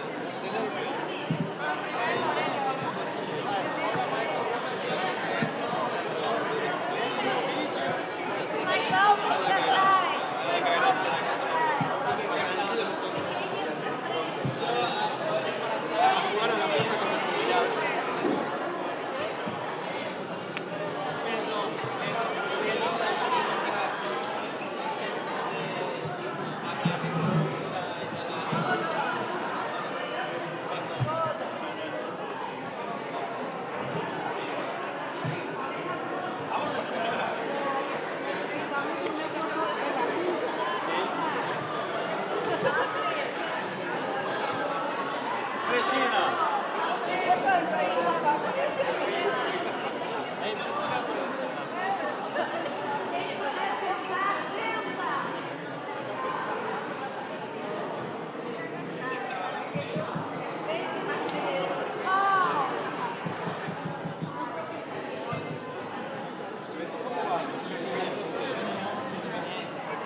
Alex Solezano.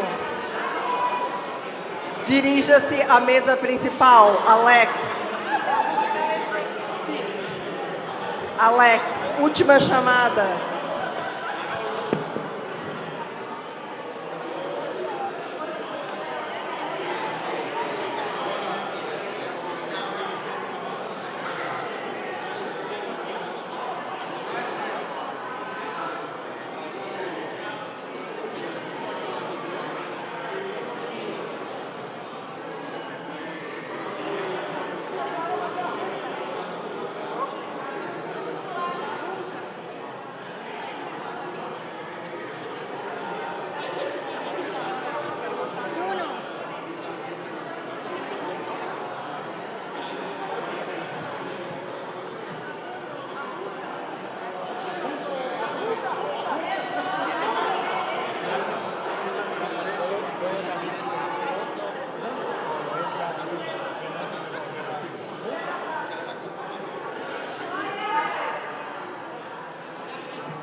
Sandro e Natasha, estamos chamando vocês para uma foto. Natasha. Natasha, cadê você, Natasha?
first a room here, but you have another room in the other side of the building where everything is going to be sent over there, including the translation, streamed over there, including the translation. Essa apresentação vai estar no YouTube do Fórum de Ciência e Cultura, que depois nós vamos passar para o canal YouTube da Social. This presentation is going to be in the Fórum of Ciência e Cultura YouTube channel, and eventually, hopefully, when we have time, we are going to pass it also for the Social. A apresentação vai ser em inglês com tradução para o português. Infelizmente, não temos como fazer a tradução também para o espanhol. The translation is going to be in English with from English to Portuguese. We have no capability to do both languages, Portuguese and Spanish. Por favor, fiquem nos seus lugares. Vocês notaram que há um certo eco. O prédio é lindíssimo, mas ele tem um certo eco, então a gente precisa do máximo de silêncio. Please keep quiet, because I ask you to keep the silence because you have some echo in this room and it may be difficult to understand otherwise.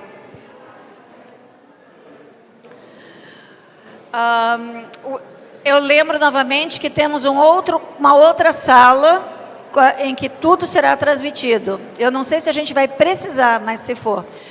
Todos aqueles que não entendem inglês podem pegar o aparelho para a tradução simultânea.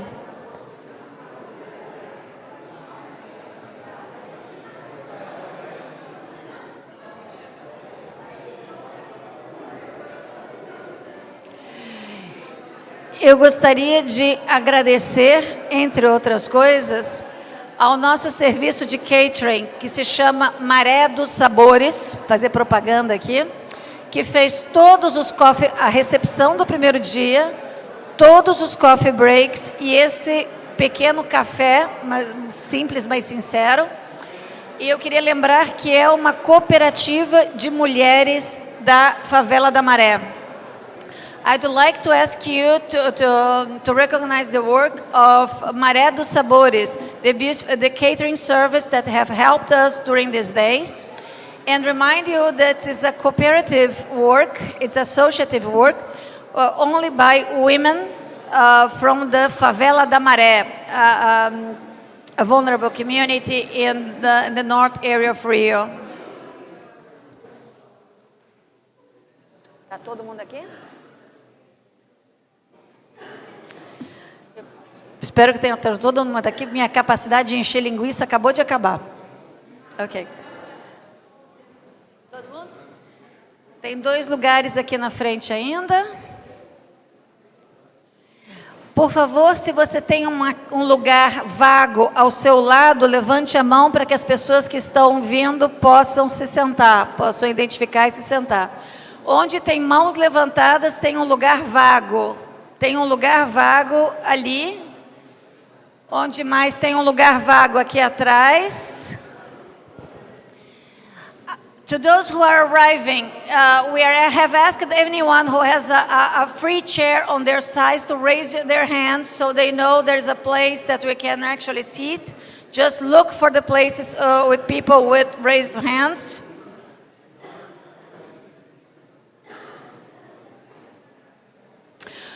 Other than that, I want to remind everybody that we have a second room where everything is going to be streamed to. Além disso, eu queria lembrar que nós temos uma sala para onde tudo será transmitido ao vivo.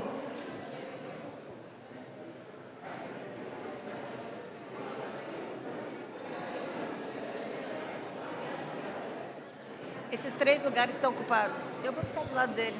Vou ficar aqui. Então tem mais um lugar ali. There are more 2 places right here in the front. Tem mais 2 lugares aqui na frente.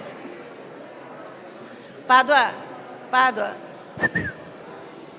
2 lugares aqui na frente. Pádua, tem um cara aqui. Por favor, levantem as mãos quem tem um lugar vago ao seu lado. Please raise your hand if you have a free place on your side. No? It's done. Tem uma outra sala do outro lado em que tudo será transmitido. Ou vocês podem ficar de pé no fundo da sala, também pode ser. There is another room to where we are going to be streaming everything, unless you want to stand at the back of the room, which is also a possibility.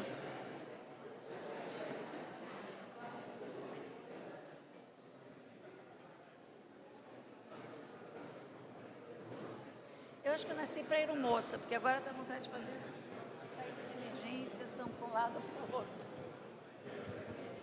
Ok. Ok, there?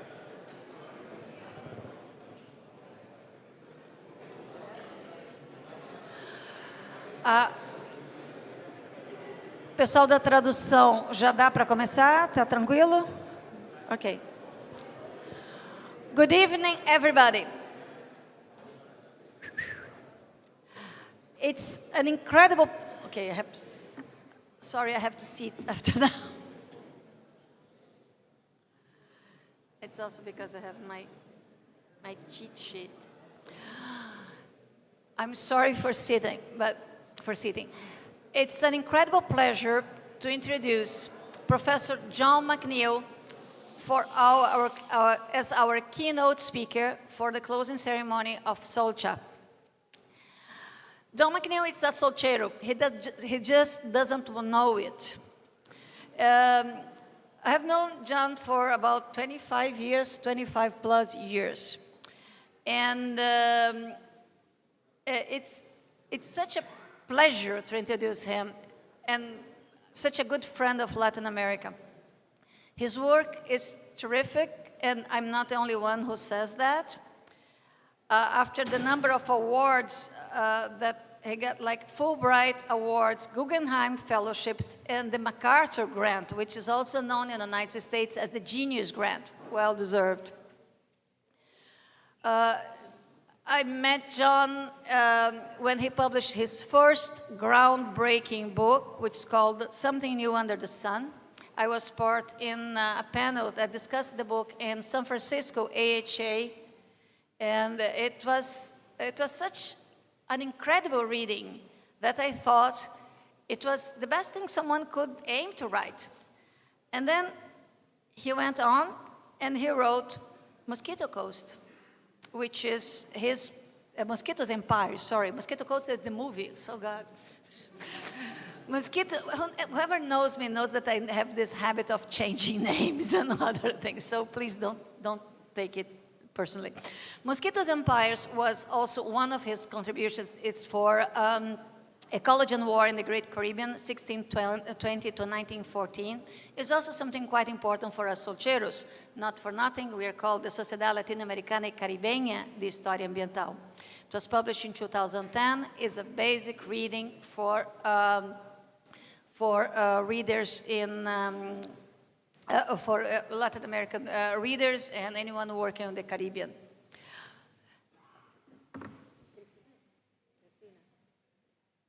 So she wants to be very discreet, but I'm not going to let her. We have the honor to have with us Cristina Ruta, who is the director of the Forum of Ciência e Cultura, and who has kindly, generously let us use this space. So please, I ask to applaud her.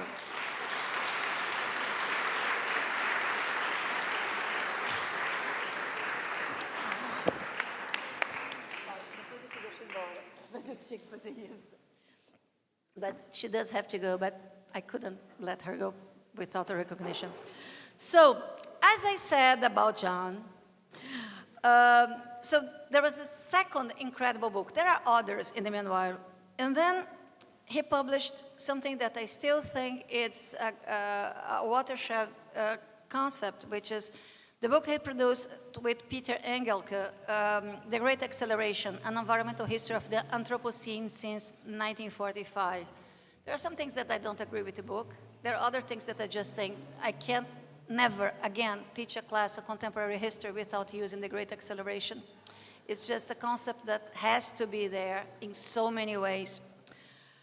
So to have the honor, the pleasure of have this guy who was for a time the president of the American Society for Environmental History, for a time the president of the American Historical Association, but most of all, a great friend, is such a treat that I'm honored to share this with you. Please, John. Oh, I forgot. I have to tell the name of his speech, right? So he's going to talk to us about Latin American environmental history in global perspective. Okay, now it's complete.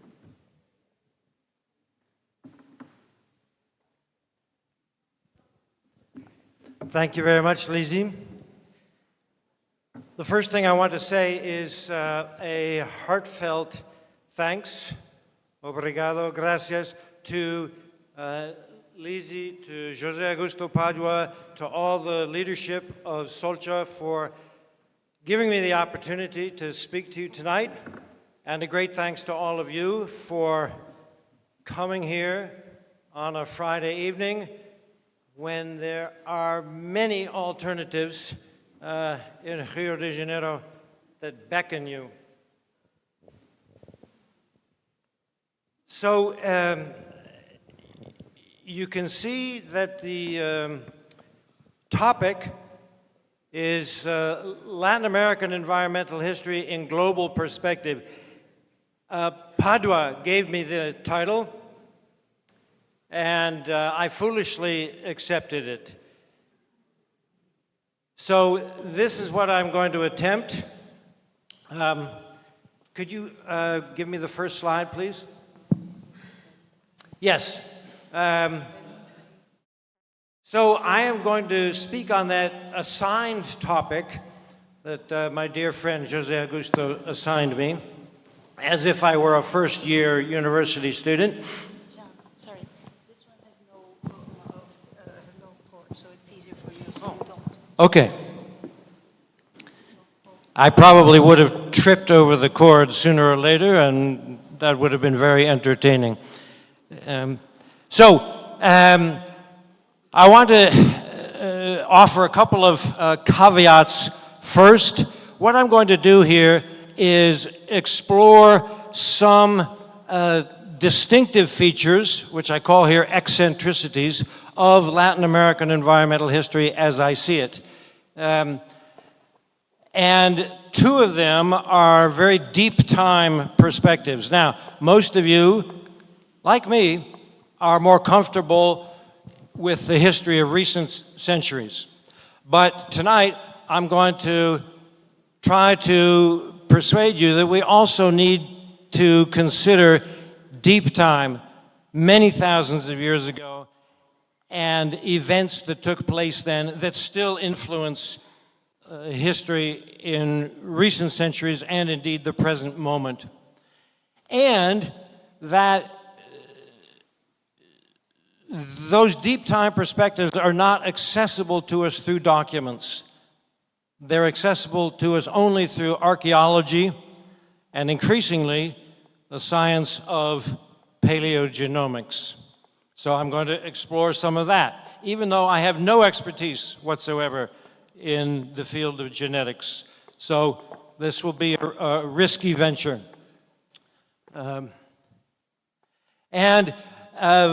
I will also touch on the significance of warfare in environmental history, because I think that the Latin American case is interesting in this regard and distinctive in ways I will explain.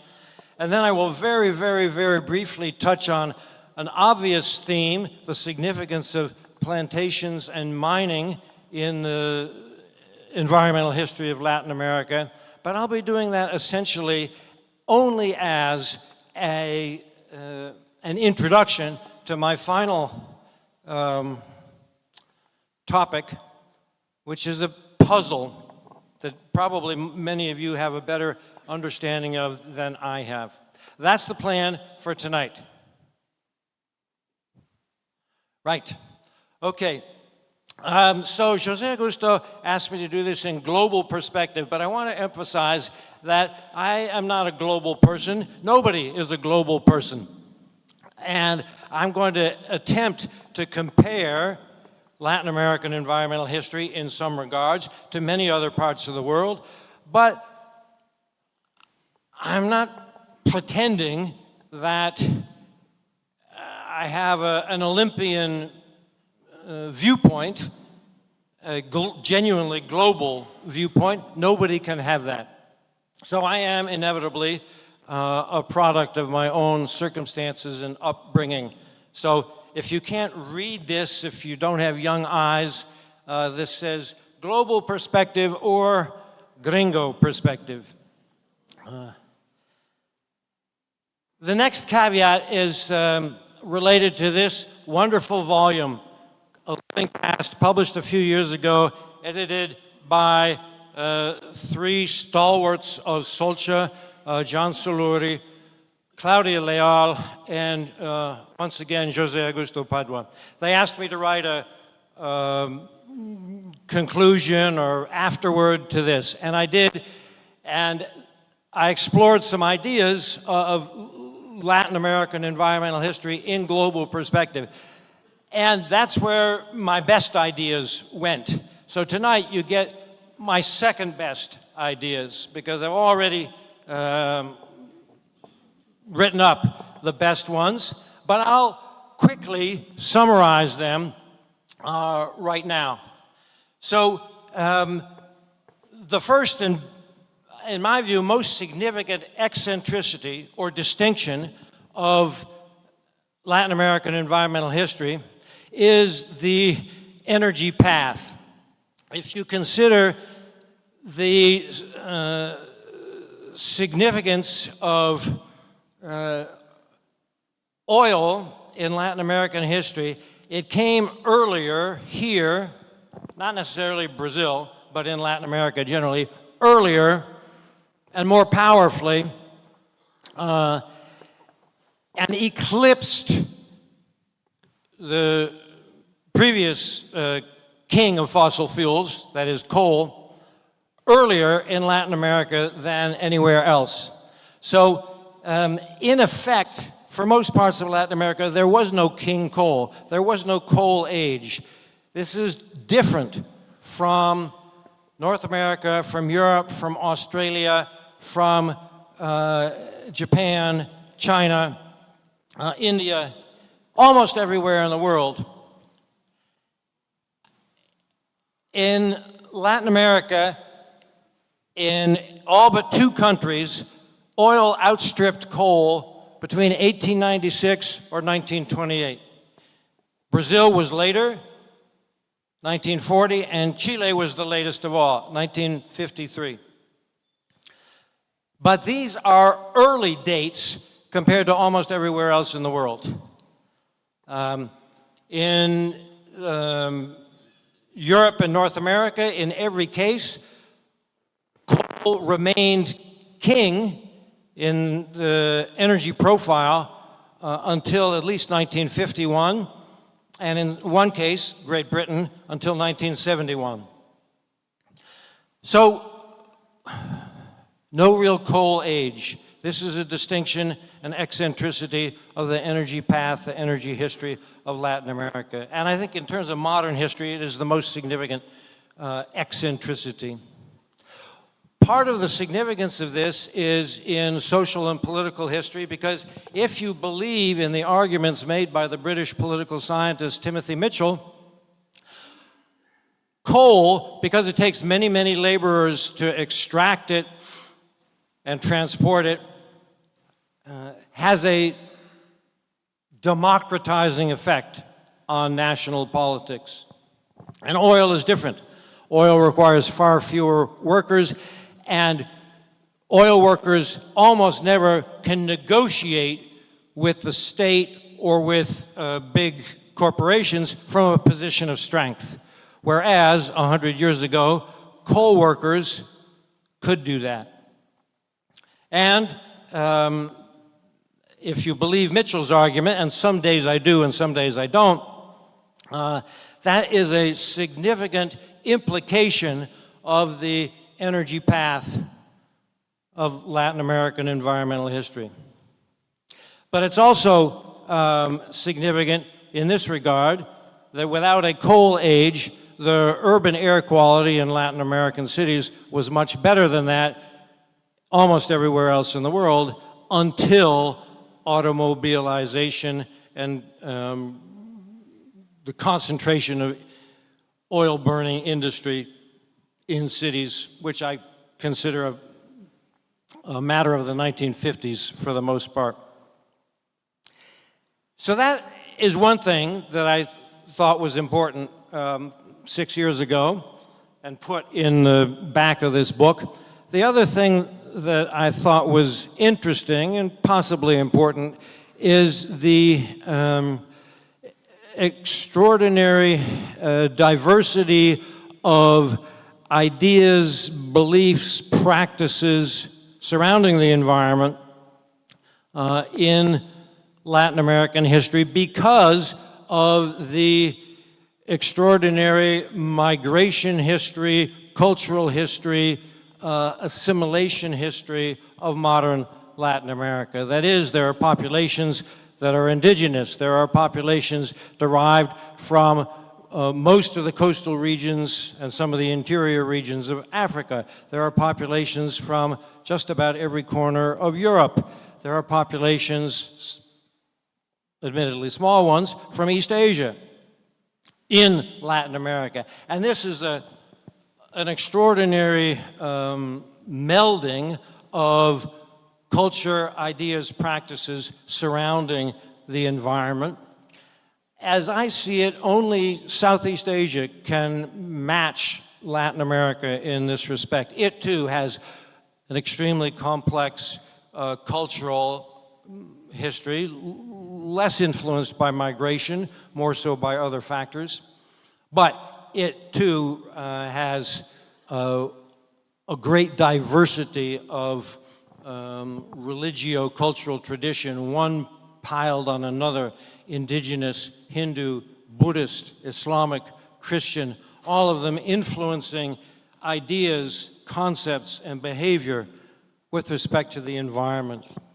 So that was the second eccentricity that I thought was interesting a few years ago. Now we'll get to the bad ideas, or the worse ideas. Beginning with the first one concerning deep time. So, as most of you are well aware, Latin America, particularly South America, is the last big region of the world to acquire human population. There are islands, some big ones like Madagascar or New Zealand or Iceland or even Jamaica, that acquired human population only in the last 2,000 or fewer years. But for big regions, South America was the last, roughly 14,000 years ago, as far as we can tell from the archaeological and genetic record, the first humans came to South America. And that is not much later than North America, but it is much later than Australia, East Asia, South Asia, Europe, and of course Africa, the cradle of humankind. Most historians don't take this deep time perspective seriously, except for Australians. Australians are really good about this, or perhaps I should say in the last few years, Australians have become really good about this. And it makes sense because their modern history, for which documents exist, is only about 250 years long. But the history of humans in Australia is at least 50,000 years long, and probably a little bit more than that. So there's a ratio of about 200 to 1 between the deep time history and the recorded written history in Australia. In Latin America, that ratio is a bit more modest, according to my arithmetic, more like 28 to 1. But it's still a gigantic disparity. And it demands, as I see it, that we pay attention to the history that took place without documents and which we can only approach through other techniques. And I know that makes many of us uncomfortable. Those of us who have been trained as historians, we know how to deal with documents, or at least we think we do. We interrogate them, we have genuine expertise. But we have no such expertise when it comes to archaeology, and less so, typically, when it comes to genetics. But still, I think we have to wrestle with these things, because otherwise, people who are trained as geneticists will be providing the history. And that outcome is something that I think all historians would like, or should like, to avoid. So even if we don't have the training and background, and even if we find genetics really boring, I think historians need to pay attention to it as best we can. Next slide, please.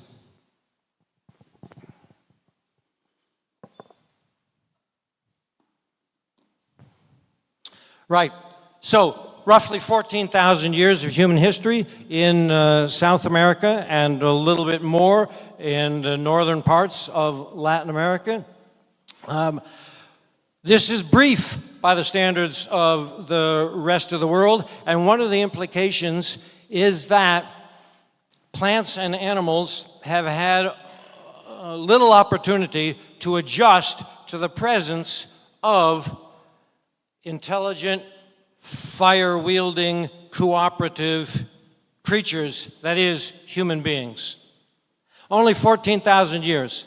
That's not long for genetic adaptations in most of the animal and plant world to take place. And one of the implications of this is that ecosystems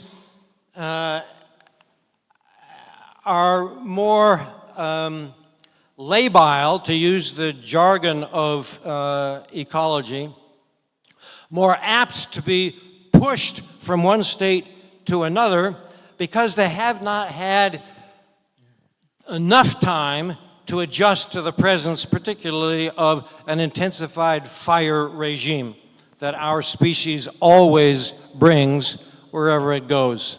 Other parts of the world, plants and animals have had as much as 500,000 years, maybe more in Africa, to adjust to the presence of a species that uses fire. But in the Americas, no. It probably means that invasive species that have evolved in a fire-intensive world, a humanized world, are more successful in modern Latin American history than they otherwise would be. So this morning I was listening to Padua talk about African grasses that take over in the aftermath of burns in Amazonia or the Mata Atlântica. And part of the success of African grasses, and some other African species too, is 500,000 years at least of living with an intensified fire in the presence of humans. So this is one respect in which I think the deep time perspective has an impact that we should take into account in Latin American environmental history. Here's another respect, and now getting into terrain that's very unfamiliar to me, and I'm not at all confident of the value of what I'm going to say, but I'm going to say it anyway. So I'm basing the next set of remarks on the work of a team from the National University of Singapore, which earlier this year published a paper about the migration, the original human migration into South America. And The first thing they found is unsurprising. It corresponds beautifully with what the archaeologists say. That is, humans first entered the American hemisphere between 26 and 19,000 years ago. That matches what the archaeologists now think. So far, so good. With respect to South America, they find that a small human population initiated history in South America about 14,000 years ago and quickly divided into four subpopulations. Four subpopulations that had comparatively little interaction among them for thousands of years. And they see the significance of this in terms of the genetic diversity within the indigenous population, which in all of Latin America, all of the Americas, is low by global standards and lowest in South America. Now, again, unless you have young eyes, you won't be able to make sense of this map, but the size of the circles represents average genetic diversity as measured in one of the several ways you can measure genetic diversity. And so you can see here in Nigeria is the biggest circle. This is the most genetically diverse population that they sampled. And genetic diversity diminishes the further away you get from Africa. African populations, a typical African village has more genetic diversity in it than the entire native indigenous population of the American hemisphere. And that's because people and hominids have lived in Africa for so long and for so briefly in the American hemisphere. The circles get really small in some parts of South America, so small that you can't even see them on this map. In Patagonia, really small in western Amazonia. So, what does this mean for more recent history? According to this team in Singapore, one of the potential significances of this is reduced immunogenic diversity, and this has to do with the immune system. Can we have the next slide, please? All right. Oh, well, before I get into that, I was going to explain why, but let's skip this one. There we go. Continuing with the argumentation from the team from Singapore, they observe that in crops, in domestic animals, in wild animals, both observation and experiment have shown that genetic diversity provides greater protection against pathogens, against infection, against disease. And low genetic diversity has the opposite effect. It makes it easier for a given pathogen to spread among a population. And that's not at all controversial when it comes to crops, domestic animals, and wild animals. Could it apply to humans? Could it help to explain the disease experience of the indigenous populations of the American hemisphere? Well, the medical community has begun to interest itself in this, and the answer is maybe. In the hands of most medical researchers, the answer is probably, but they're usually concerned that this perspective should not erase other explanations for the health history of indigenous populations in the Americas, particularly the social disparities that have been evident since the 16th century and remain powerful in the 21st century. Now, when I was reading about this, I thought this is potentially interesting, but what happens when the slave trade and colonialism introduce the world's most genetically diverse population? into parts of the American hemisphere? Could the admixture of African ancestry have radically changed the picture for disease resistance in the Americas, particularly amongst the indigenous and increasingly admixed population of the Americas? And, well, you can't see this because my map has obliterated the answer of the medical community. The medical community has no answer. They're not interested in this question. I have become interested in this question, but I don't really have an answer. I apologize, something has been gained or lost in the translation or the formatting of my slides. But let me explain what this map shows. Here, the circles you should treat as insignificant. It's the colors that matter. This is a measure of genetic diversity measured differently from the previous slide. The darker the color, the greater the diversity. The lighter the color, the less the diversity among native indigenous populations only.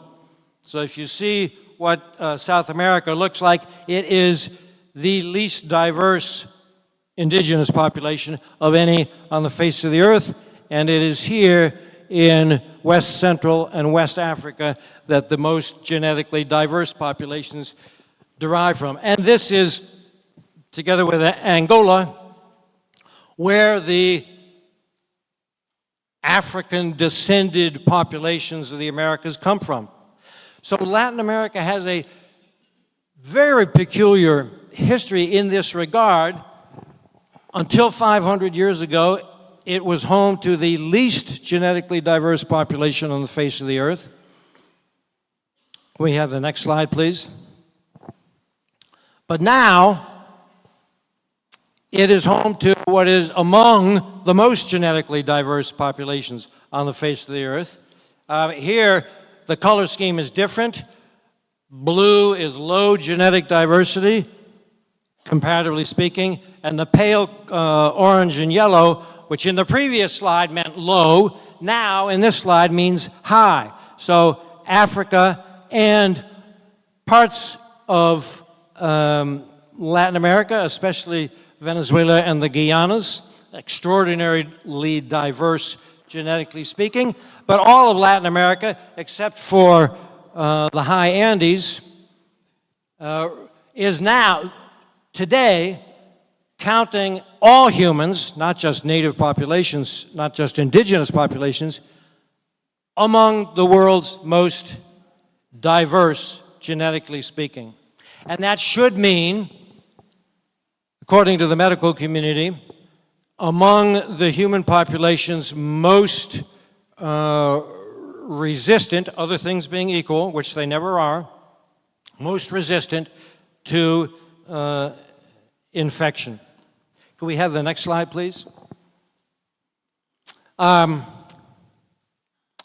Yeah, so let me finish off this idea. What I'm suggesting rather tentatively here is that there's potentially a systematic relationship between the history of migration, genetic diversity, disease resistance in the history of everywhere in the world, including Latin America, and that the Latin American experience is unique among world regions.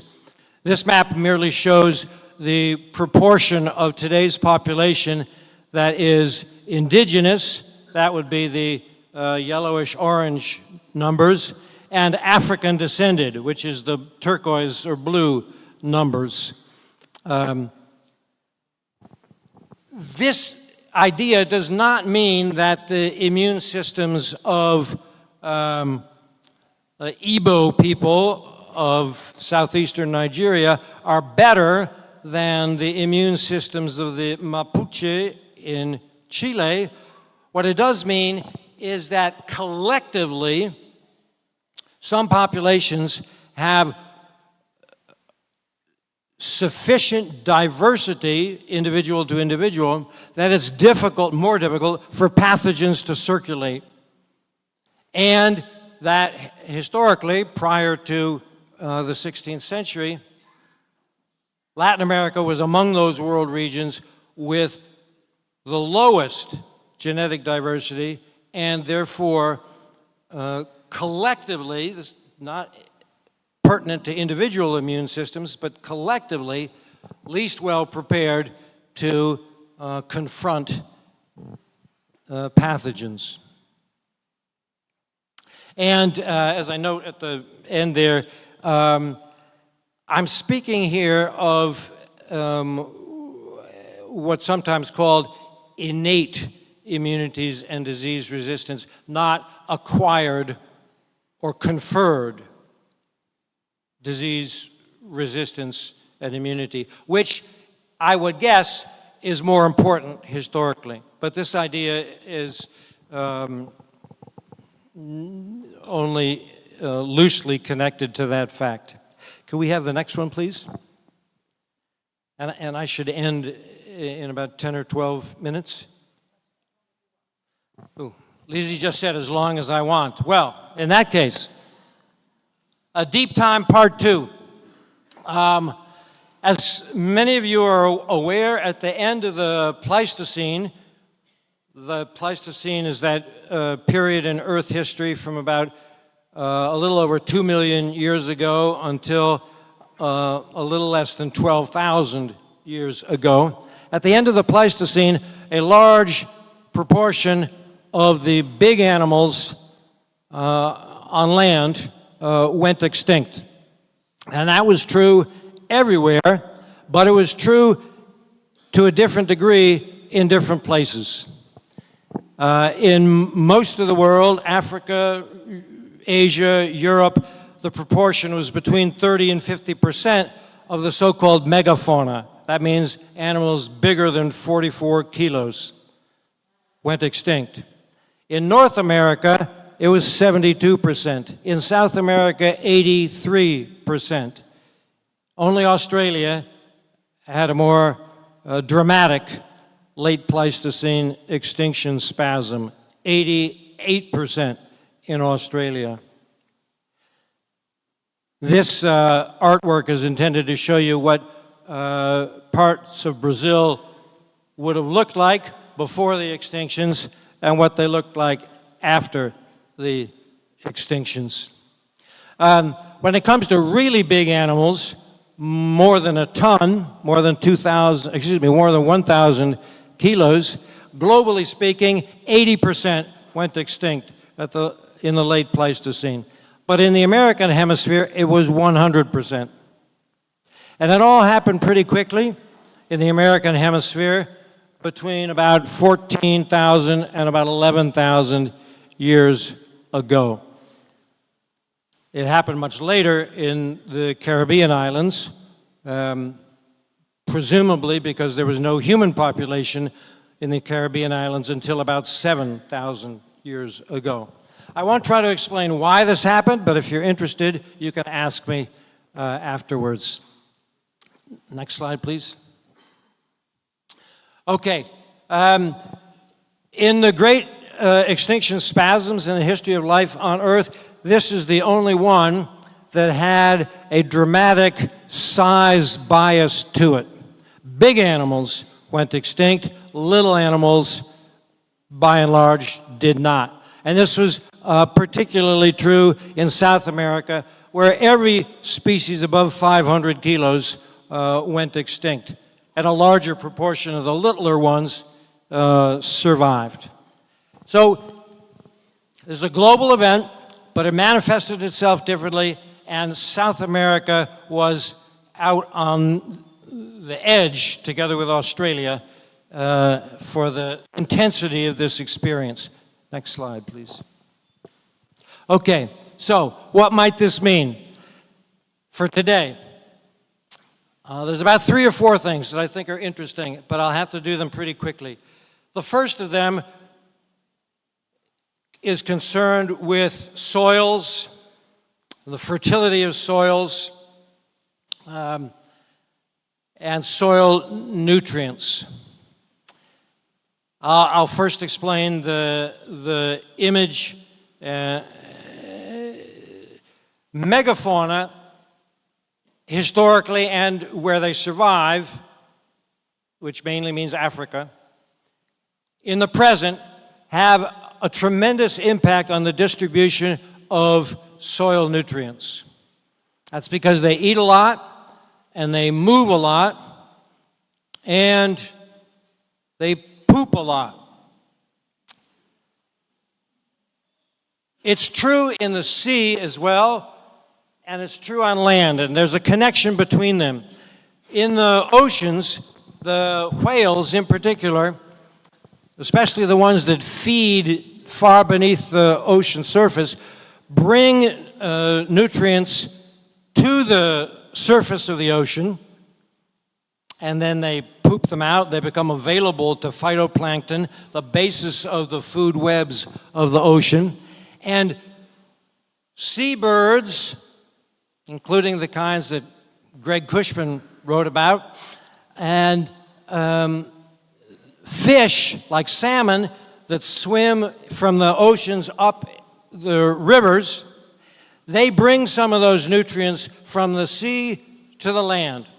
On land, the big herbivores, the grass-eating megafauna, all of which are extinct now in South America, used to feed in nutrient hotspots and carry nutrients on their migrations all over the continent and distribute them, making soil fertility higher than it otherwise could have been, making it easier for plants and other animals to avail themselves of nitrogen, phosphorus, iron, and other key nutrients for animal life.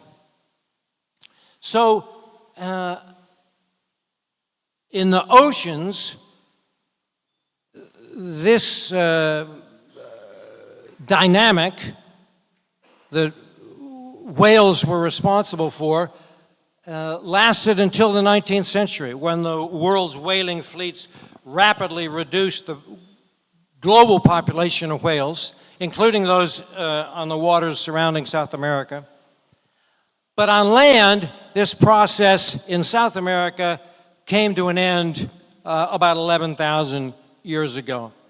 And now, nutrients are more concentrated in river floodplains, in river deltas, and are not redistributed by megafauna the way they were for millions and millions of years in the history of South America.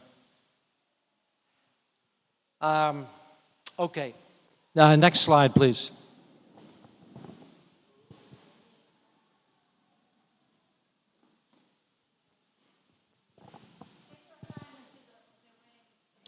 Yeah, you may not be going anywhere all that soon anyhow, I guess.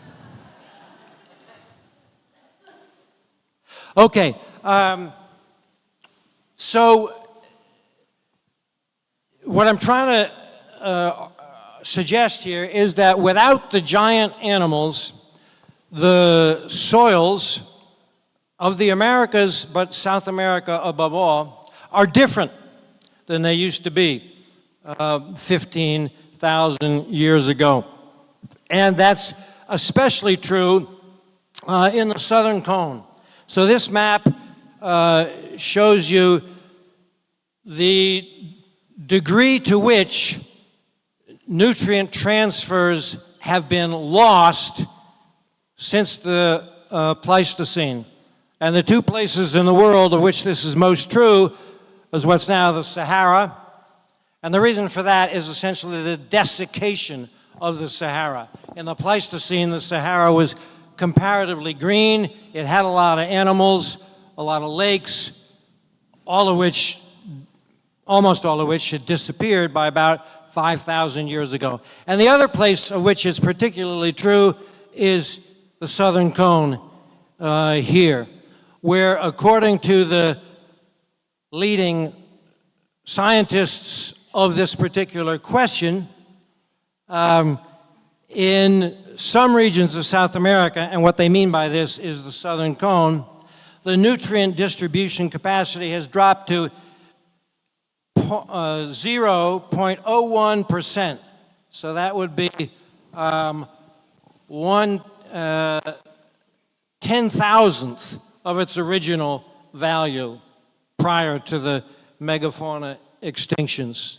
So soil nutrients have become, so to speak, frozen in the southern cone compared to the situation 15,000 years ago and the situation which had prevailed for millions of years before that, which means that plants and animals in the southern cone have had 11,000 years to try to get used to new and different soils with far fewer nutrients than had been the case during their long evolution.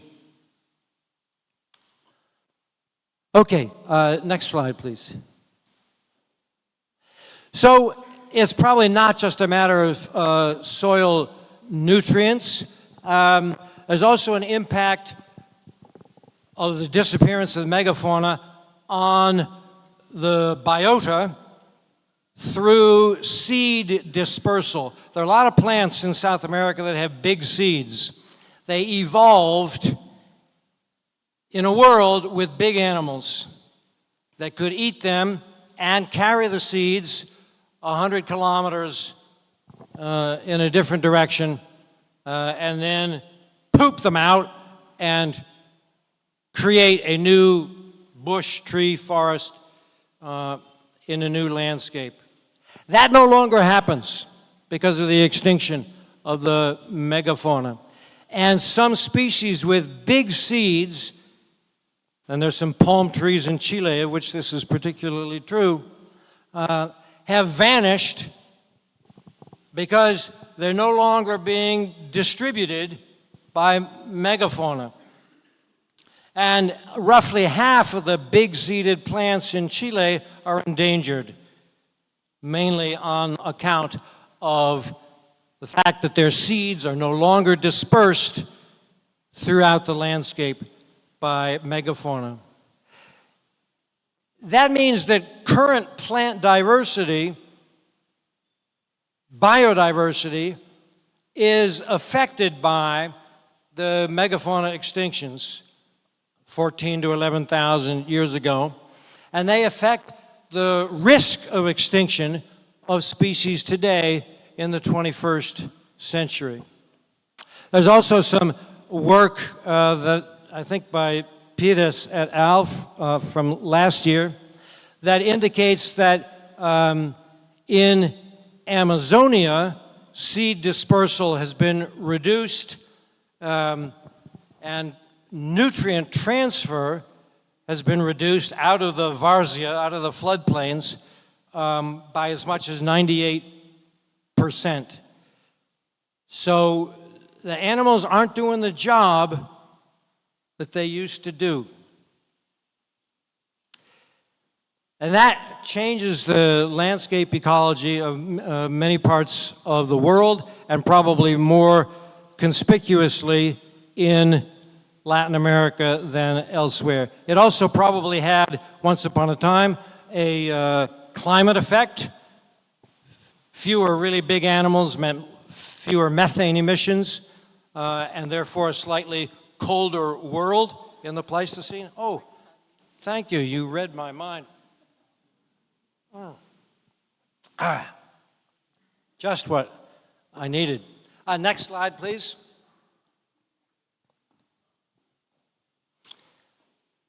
What else might the megafauna extinctions mean? And I'm going to do this really quickly. Fewer big animals available for extinction. What if the horse, which was native to the American hemisphere, had not gone extinct 11, 12,000 years ago? Would we have a totally different political history in the American hemisphere with horse nomads analogous to the Mongols in Eurasia? We did have in North America a brief recapitulation of political power held by horse nomads in the Great Plains of North America, but it was brief. Had the horses been here for the previous 11,000 years, had they been domesticated, the whole political history, I imagine, would have been extremely different. In the American hemisphere, there's only one human infection that is derived from animals as far as the specialists in this subject know, and that's a form of tuberculosis that comes from seals, apparently off the Peruvian coast. This is really different from Africa and Eurasia, where the majority of human infections are derived from animals. This means, I think, including some really nasty infections that have been important in world history, and I mentioned a few of them here, smallpox, measles, influenza, and the plague, all of them ultimately derived from social animals and transmitted to humans. COVID-19 falls into that category as well. The whole health history of the American hemisphere, Latin America included, presumably would have been very different had there been a whole lot more big animals left after the Pleistocene. Okay, next one, please. Okay, that's it for deep history. I hope I have interested you in the potential significance of very old events for the modern history of Latin America and the world. Now, we'll put that behind us for a moment, and I'll make a few remarks about the significance of warfare in environmental history. For most parts of the world, it's a pretty significant topic. I had a quick look at a less than authoritative source, Wikipedia, for the biggest wars in modern history in terms of casualties. And the First World War and the Second World War are prominent, and then the Taiping Rebellion, Russian Civil War, Chinese Civil War, etc. All of them in Asia or Africa, and of course the world wars in Europe and the Pacific as well. Latin American wars come way down the list. The Mexican Revolution comes in 13th place. The Mexican War of Independence in 30th place. The War of the Triple Alliance in 34th place, depending on what you believe for the casualties. The estimates there are extremely diverse.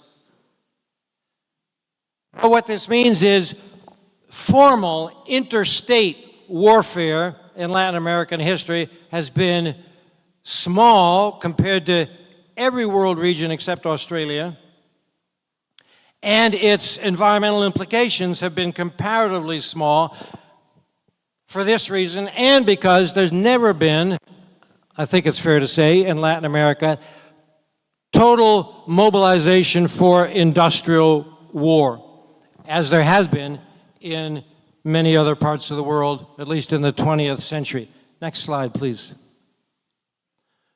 Right, so if you add up the total of those Mexican wars and the Paraguayan War, they account for about 2% of the war mortality since 1800. Now, Latin America only had 3% of the world population in 1900 and only 9% in 2000. So it's not all that surprising that war deaths in Latin America were modest compared to other parts of the world, but they were still disproportionately modest in Latin America.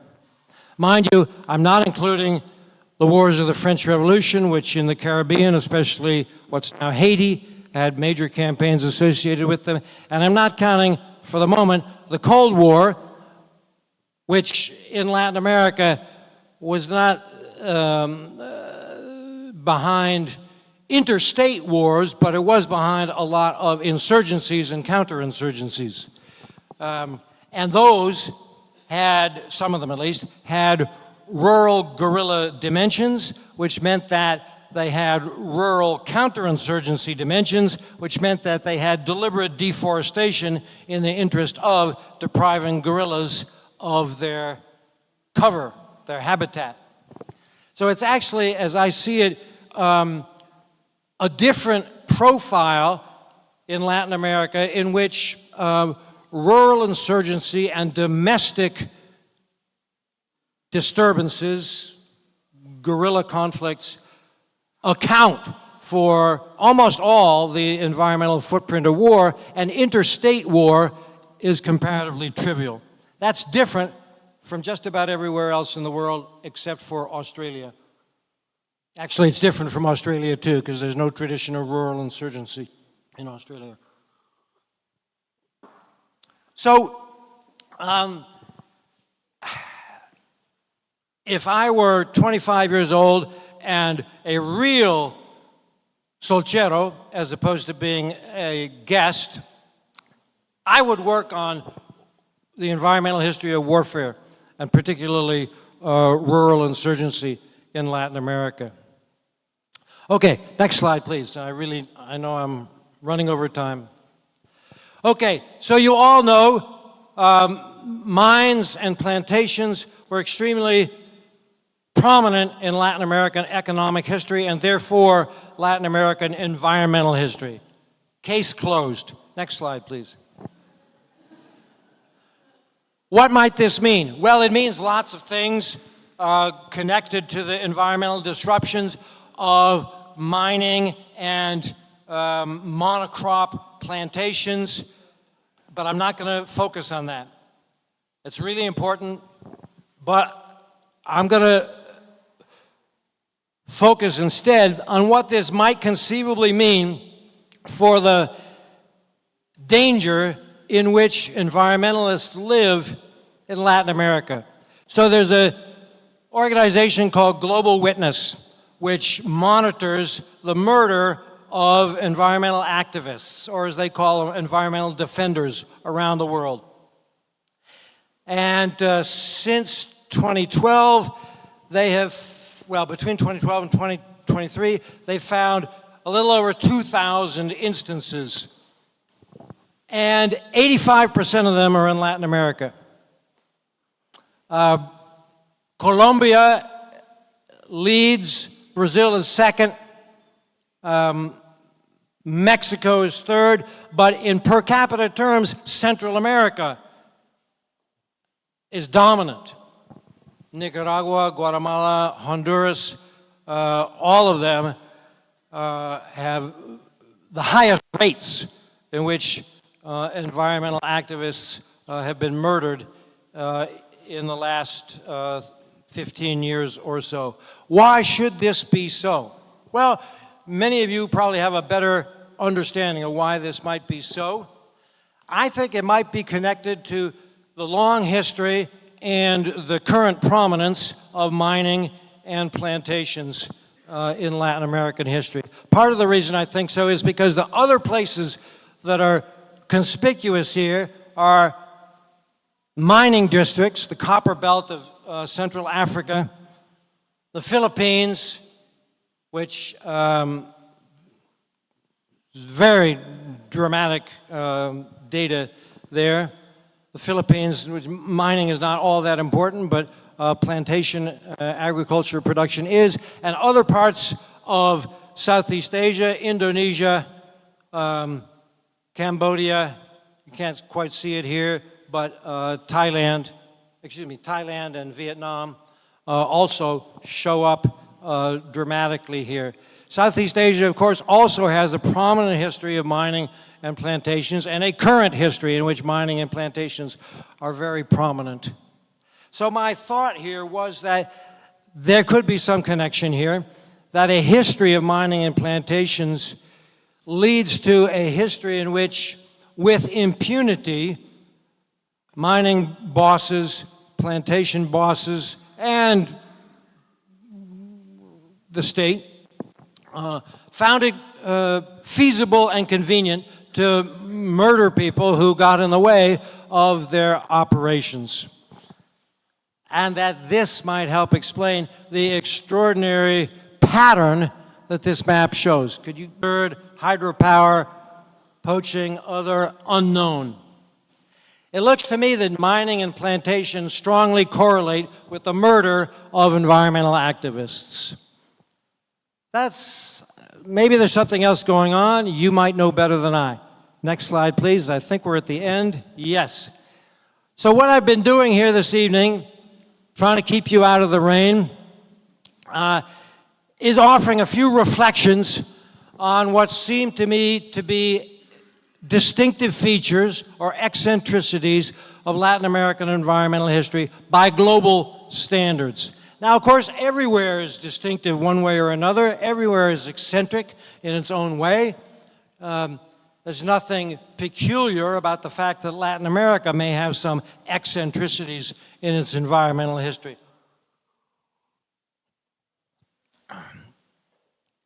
You can find these everywhere. Secondarily, I've tried to make a case for the significance of very deep time perspectives in understanding recent environmental history and current environmental conditions in the world and in South America in particular. And that accounts for some of the eccentric selections that I made tonight in the topics that I touched upon. I have made no effort to address historiography, although I think there's a case to be made that there are some distinctions in Latin American environmental historiography compared to other parts of the world. And I've made no effort to explain the ways in which Latin American environmental history is not distinctive, but is routine, unexceptional. And of course, there are many ways in which that is true as well. But I hope that some of the things that I have found interesting or puzzling about Latin American environmental history were also interesting to you. Last slide, please. That's it.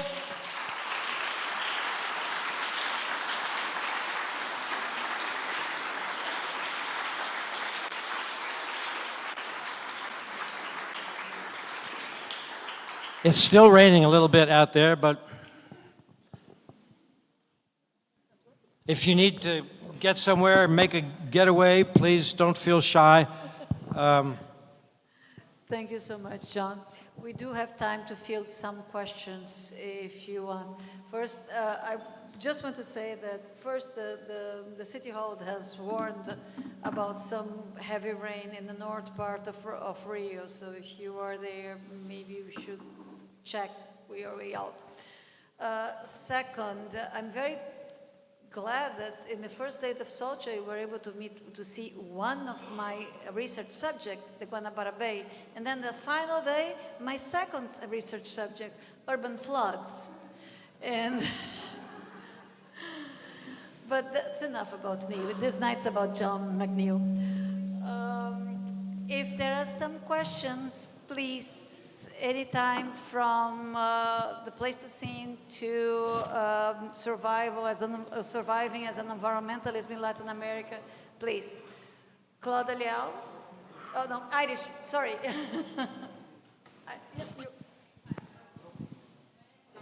Oh, John, you just have to be the speaker, not the monitor. Hi, hello. My name is Iris.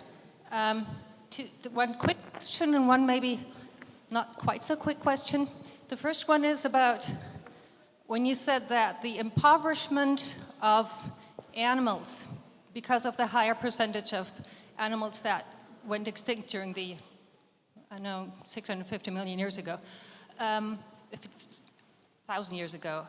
I wonder if that was self-sustaining, because supposedly if there's fewer animals that can spread nutrients around, it also means that there are fewer nutrients in the soil that could sustain larger animals. So I guess that's a yes-no question or whatever. The other question maybe is more important, because you pointed out the difference of resilience to pathogens depending on the diversity in the population. Now this has the effect that's been talked about or written about extensively, that it was responsible for the large-scale dying when the two disease pools connected post-Columbian. Important in itself, but it has to do with the, or you might have to look at the instance of pathogens around. So if there are a few pathogens, you might have a population that is not very resilient, but it doesn't really matter. and vice versa. So I wonder if you might want to comment on that. Okay, my short answer is yes and yes.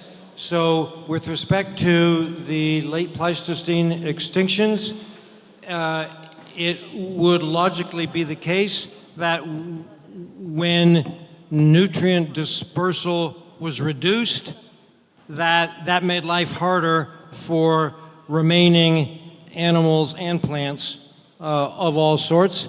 There are probably several respects in which the late Pleistocene extinctions were, so to speak, a cascade of interconnected events. The ultimate causes probably included some component of human hunting and some component of climate change, but there's controversies about that. But they were, so to speak, recursive and self-reinforcing in some respects. When the animals get fewer, it's harder for them to find mates and reproduce, parallel to the process that you suggested. Now, with respect to your second question, a collective social immune system that is operating in the presence of very few pathogens, which is probably the case in the American hemisphere prior to the 16th century, or comparatively few lethal, acute lethal pathogens,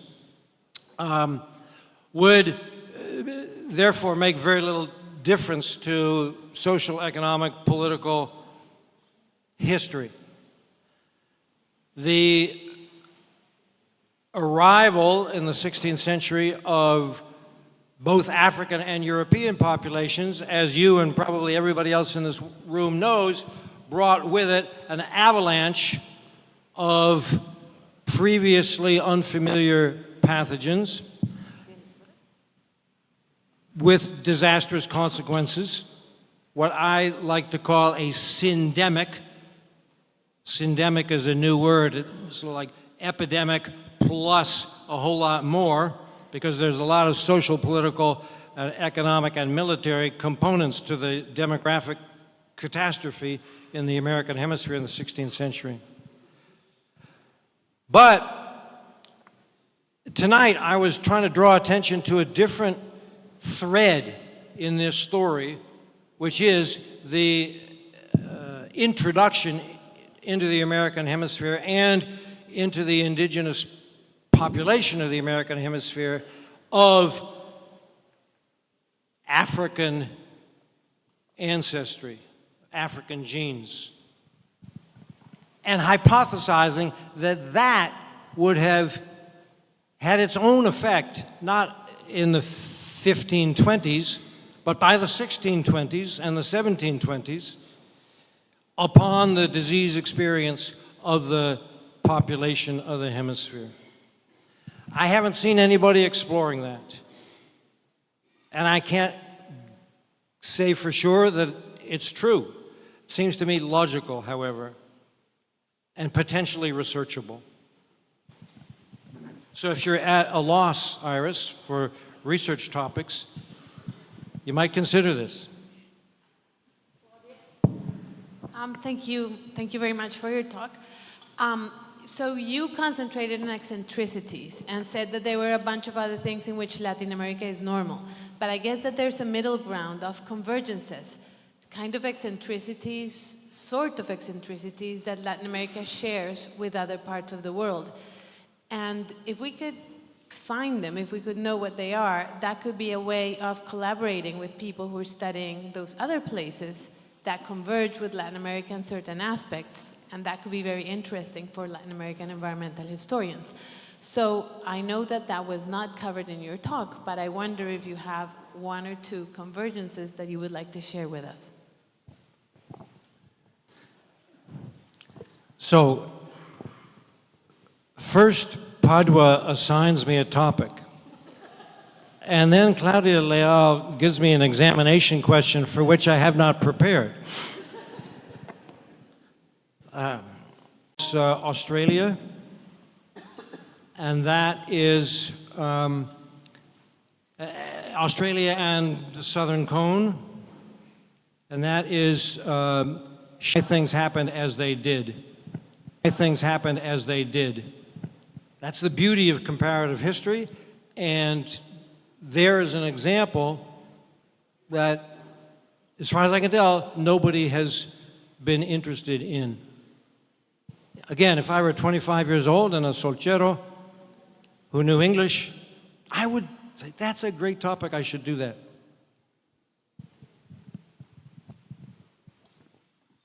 Hi, my name is Frederico Freitas. I'm from North Carolina State University. I have a question about the nutrient dispersion question. So you have for thousands of years a situation where the megafauna is gone and you don't have nutrient dispersion in the same level that you have before. So what happens when old world livestock is introduced in Latin America or in the Americas? Do you have regaining of this nutrient dispersion? What do you think? I know this is it's something that needs to be researched, but out of the top of your head, what do you think would has happened in this regard? So, introduced large animals are almost overwhelmingly domesticated animals. Cattle, horses are the biggest ones, I think.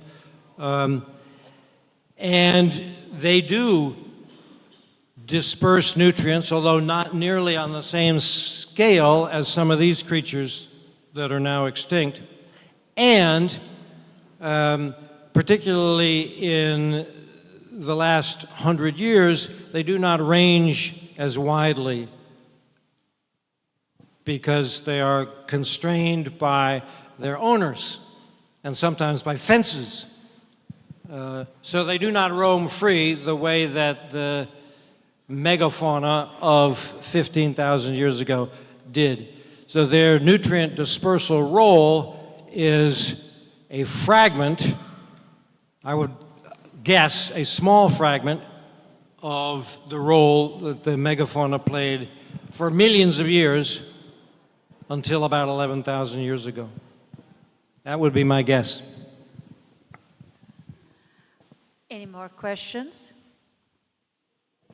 And I'd say we are very close to our 30 minutes beyond our time. So I would like to thank John for an incredible, exquisite, and provoking talk, and ask for a few to close this this final speech.